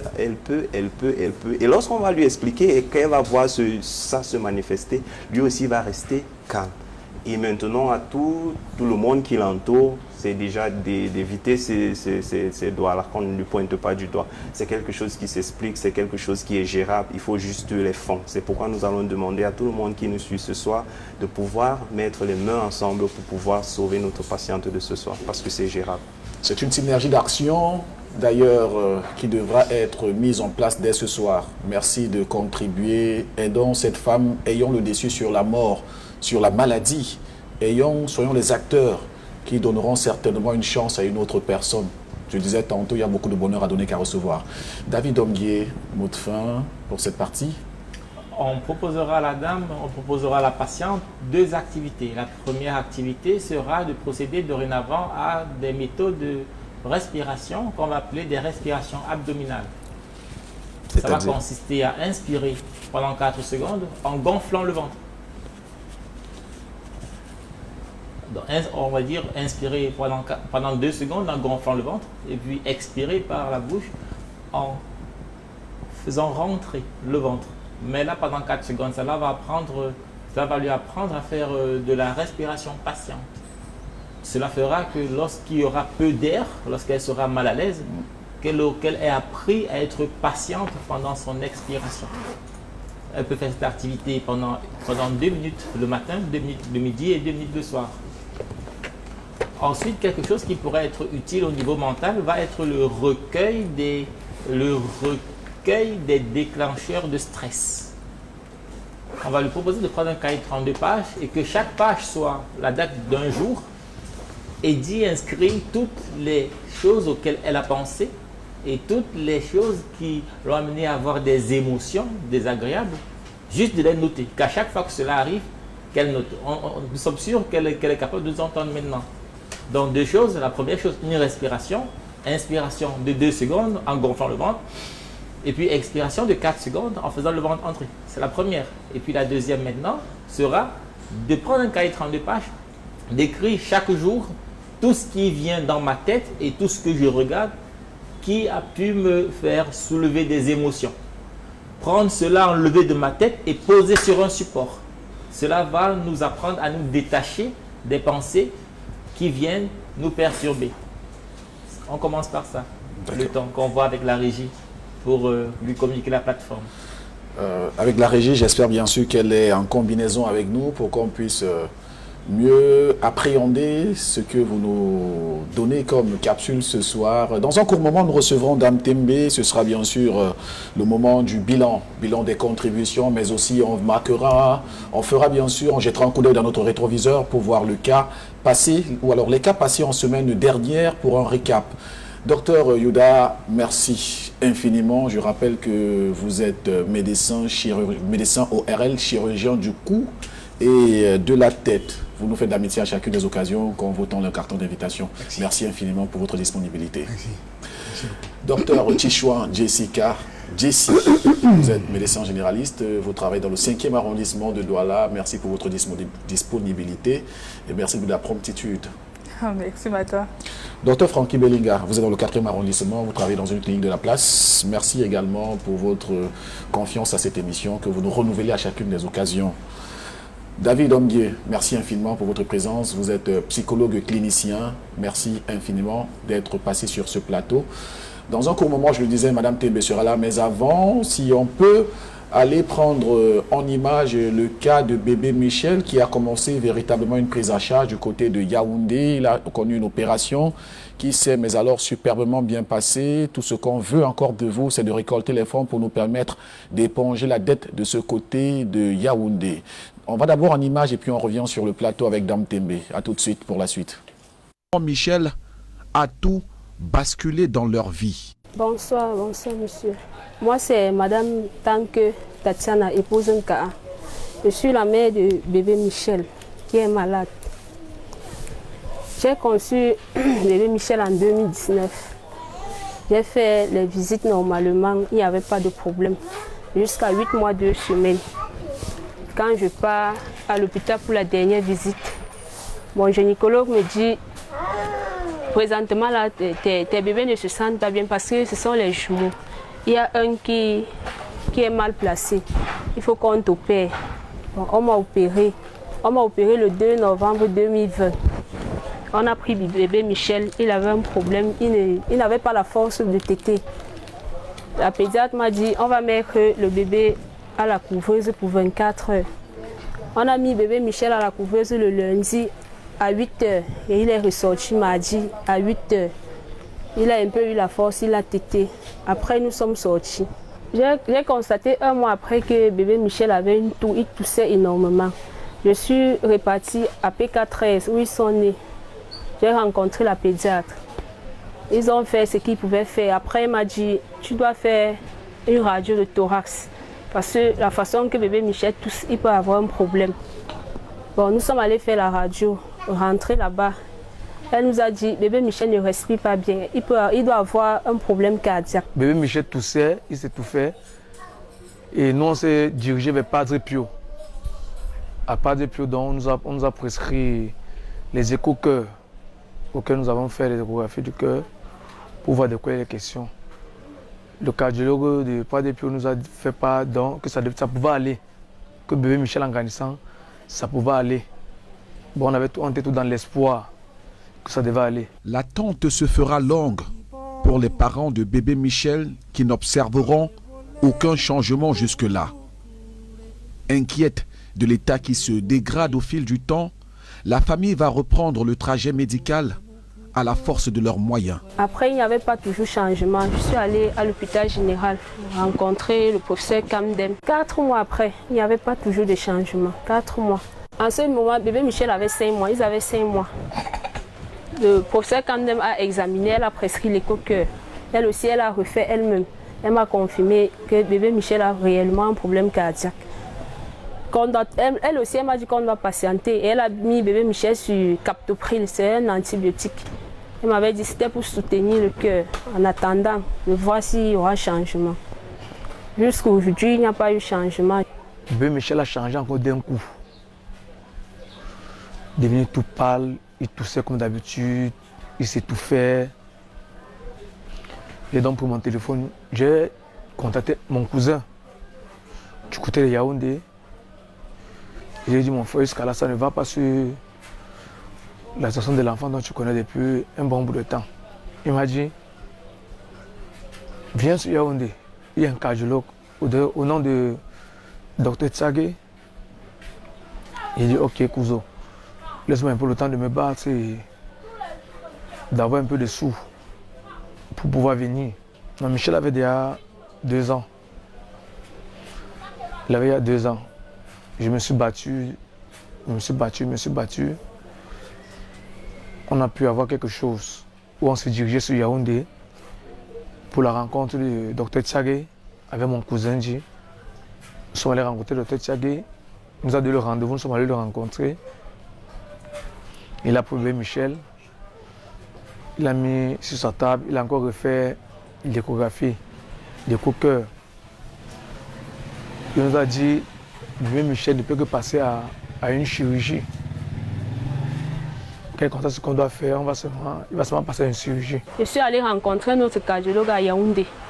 Lui aussi, il a dit la même chose, qu'il faut un chirurgie cardiaque chez Michel. Il a demandé, si on ne fait pas la chirurgie, qu'est-ce qui peut arriver? Donc, ils m'ont dit que toi-même, quand tu as un problème respiratoire, est-ce que tu peux vivre pour longtemps?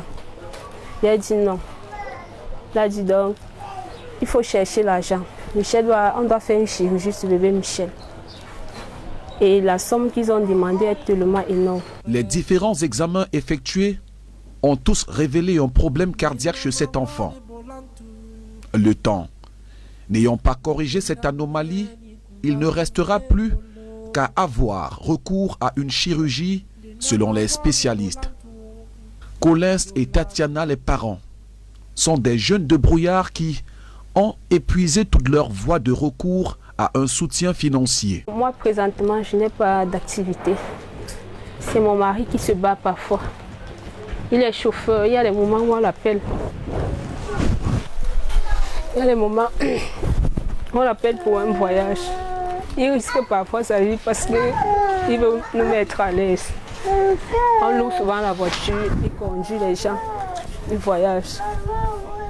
C'est comme ça qu'il fait pour avoir un peu de sous pour qu'on puisse nourrir les enfants. Du moment où mon téléphone sonne pour une prestation de service, je suis parti pour pouvoir ramener un beau repas à la maison. Ma famille, ils m'ont beaucoup soutenu pour cette épreuve. Beaucoup soutenu. Ça n'a pas été facile. Les amis, même les réunions, j'ai arrêté les réunions, vu les forces de pouvoir cotiser. Il n'y en avait plus. J'ai eu beaucoup de soutien des amis qui m'ont beaucoup soutenu. Beaucoup, la famille, beaucoup. Au moment même, c'est que jusqu'ici, nous sommes vraiment à bout. Au fil du temps, ce problème de santé s'accentue chez bébé Michel. Chacun de ses efforts l'essouffle énormément. Il n'arrive pas à jouer comme ceux de son âge.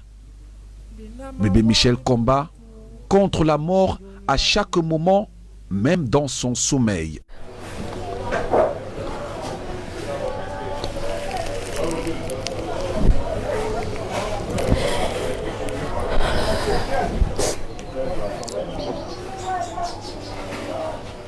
Surtout la nuit, il ne dort pas. Tout ce qu'il mange, il renvoie. Il s'étouffe par moments. Il vomit, tout ce qu'il mange, il renvoie. Parfois, il vomit même avec le sang. Il fait les selles avec le sang. Il souffre. Il tousse sauvagement. Et le problème de respiration, il y a les moments qu'il manque d'air. Il manque vraiment d'air jusqu'à il est obligé de se lever, s'asseoir sur le lit la nuit. Parfois, on met de même dans la maison. Il y a le moment où ma belle-mère dit, dans le lit, tu peux aussi dormir. Parce que personne ne dort. C'est dans une ambiance de détresse que vit depuis plus de 3 ans la famille Nka. Le voisinage le plus immédiat connaît l'histoire et compatit à la douleur des parents de bébé Michel en leur donnant la force de tenir. Il y a des moments où les voisines même ils préparent comme ça, ils envoient pour les enfants. Parfois même quand l'enfant est malade, ils me motivent. Les 2 voisines me soutiennent aussi beaucoup. C'est elle qui fait le café. Il y a des moments qu'ils nous envoient même le déjeuner le matin. Il n'a pas l'équilibre. S'il commence à jouer là 2 minutes, il va se reposer parce qu'il n'a pas le souffle. Moi, présentement, il ne peut pas faire d'activité. Parce qu'il y a des moments où Michel chute. Il chute brusquement.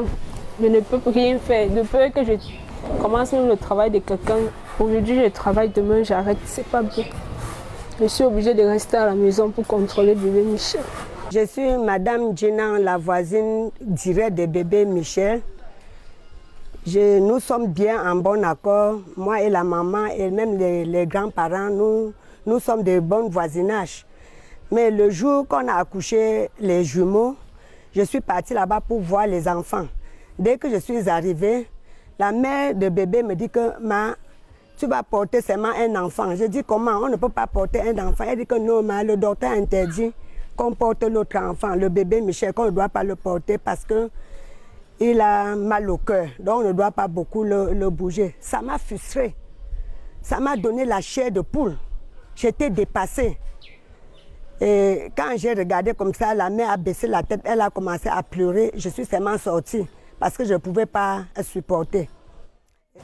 Voilà, retour à l'antenne après bien sûr cet élément. C'était un coup d'œil dans notre rétroviseur pour regarder l'image du petit bébé Michel. On vous rassure qu'il est entre de bonnes mains aujourd'hui du côté de Yaoundé où sa prise en charge est véritablement efficace. Madame Tembe, bonsoir et bienvenue sur ton plateau. Bonsoir Martin, bonsoir à tous nos téléspectateurs, à ceux qui nous regardent du côté de la diaspora, également à ceux qui nous regardent en direct sur notre plateforme, sur la page Equinox Télévision. Nous vous disons bonsoir. Effectivement, la semaine dernière, nous avons fait un recap de tous les différents cas sociaux que nous avons en instance et nous avons surtout insisté sur le cas de bébé Michel. Bébé Michel est cet enfant jumeau qui souffrait des problèmes cardiaques, qui a été opéré du côté de Yaoundé, dont le devis s'élevait à un montant de 4 millions de francs CFA. Et la première fois, âme de bonne volonté, vous avez fait un geste de 845 000 francs CFA qui avait été déposé dans les caisses de la clinique du côté de Yaoundé. Malheureusement, comme vous en convenez, quand on fait le gap entre 4 845 000, il y a encore beaucoup à faire. La semaine dernière, je parlais que vous aviez contribué 165 000 francs CFA. Cette semaine, nous allons à un montant de 266 500 francs CFA. Chers téléspectateurs, la route est encore vraiment très longue.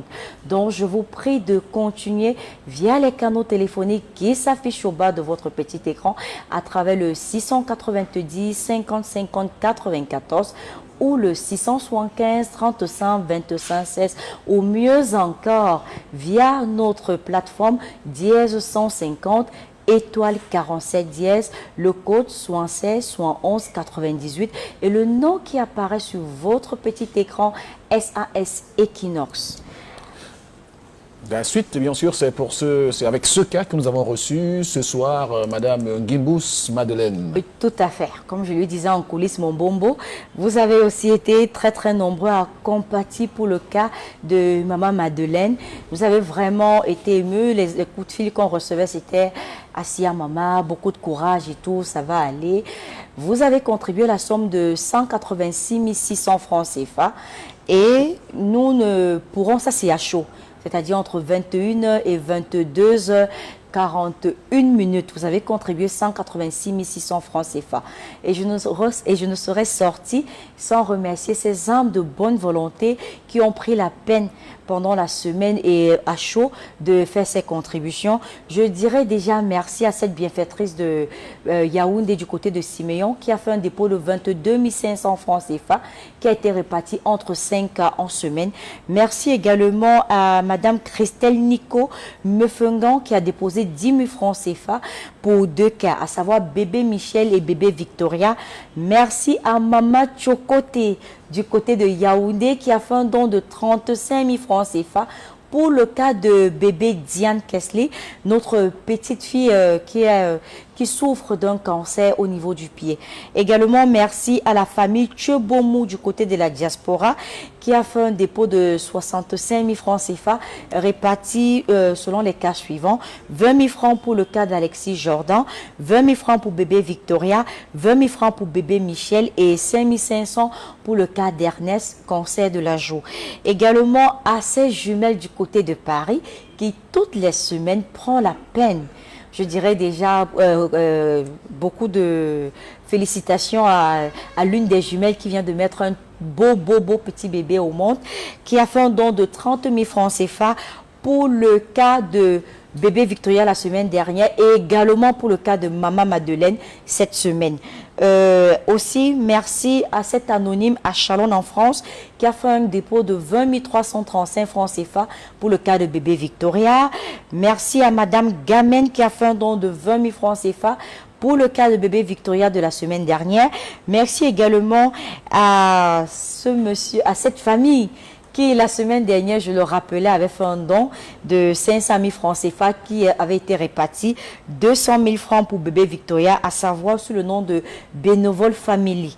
Également, merci toujours du côté de la diaspora à monsieur Otiniel qui a déposé 31 000 francs CFA pour le compte d'Ernest, 41 000 francs CFA pour le compte d'Alexis Jordan. Également, pour le cas toujours de Maman Madeleine, nous avons eu, nous disons merci à monsieur Noé Macon Maouga qui a déposé 10 000 francs CFA. Merci à la famille Ngounou qui a déposé 10 000 francs CFA. Merci du côté du Gabon à monsieur Ekwem Alain qui a déposé 10 000 pour le compte d'Alexis Jordan. Merci également à la famille Raïs Aloquin qui a déposé 5 000 francs CFA qui avaient été répartis entre le cas des différents bébés présentés sur ce plateau. Donc, chers téléspectateurs, la route est encore très longue. Je vous prie, via les canaux téléphoniques qui s'affichent au bas de votre petit écran à travers le 690 50 50 94, le 675 35 25 16 ou mieux encore le dièse 150 étoile 47 dièse. Le code est le 76 71 98 et le nom qui apparaît sur votre petit écran SAS Equinox. Et je tiens s'il vous plaît à vraiment vous appeler à plus de vigilance, Martin, oui, parce que actuellement nous avons de nombreuses personnes qui se font passer pour regard social, oui, pour les employés d'Equinox Télévision et qui arnaquent non seulement les malades et également vous, chers âmes de bonne volonté, qui vous arnaquent. Je vous en prie, soyez très vigilants. Equinox Télévision n'a pas, Regard Social n'a pas de page Facebook. Nous sommes logés sur la page Equinox Télévision et notre contenu, c'est notre émission, c'est notre programme Regard Social. Si vous voulez regarder nos différents cas sociaux, rendez-vous tout simplement sur Facebook et vous écrivez Equinox Télévision. Vous verrez, nous avons plus de 1 million de followers. Donc vous saurez que c'est Equinox Télévision. Vous avez tous les programmes de notre chaîne de télévision. Vous cherchez Regard Social et vous aurez nos émissions. Donc vous n'avez pas besoin d'aller sur une page Facebook où on a mis en fond d'écran le logo d'Equinox et en photo de profil le logo de Regard Social. Il ne s'agit nullement de Regard Social. Nous sommes logés dans la page Equinox Télévision, je le précise bien. Et les seuls numéros habilités à recevoir les dons sont les canaux téléphoniques qui sont affichés au bas de votre petit écran à travers le 690 50 50 94, le 675 35 25 16 ou encore notre code marchand, le dièse 150 étoile 47 dièse 76 71 98. Je vous en prie, nous ne demandons aucune somme d'argent pour le dépôt des dossiers. Le dépôt des dossiers à Regard Social est gratuit. Il vous suffit tout simplement de vous diriger vers l'immeuble Equinox 6 au Carrefour Bonaquama. Vous demandez le service Regard Social. Vous serez dirigé vers le bureau. Vous déposez tout simplement la photocopie de votre dernier carnet médical ainsi qu'une photo qui vous présente dans un état indigent avec vos coordonnées. Vous déposez et vous patientez tout simplement qu'une cellule vous contacte. Et lorsque la cellule vous contactera, vous aurez un échange avec cette cellule. Ensuite, une équipe descendra sur le terrain pour vérifier la véracité de vos dits et faire un reportage. Et la semaine qui suit, vous serez présenté sur ce plateau pour pouvoir partager votre problème avec le nombre public. Donc, je vous en prie, chers téléspectateurs, soyez très vigilants. Actuellement, sur les réseaux sociaux, sévissent des arnaqueurs qui utilisent la plateforme de Regard Social pour vous arnaquer. Dénoncez, je vous en prie, dénoncez ces pages. Dénoncez ces pages parce que Regard Social ne se reconnaît pas dessus.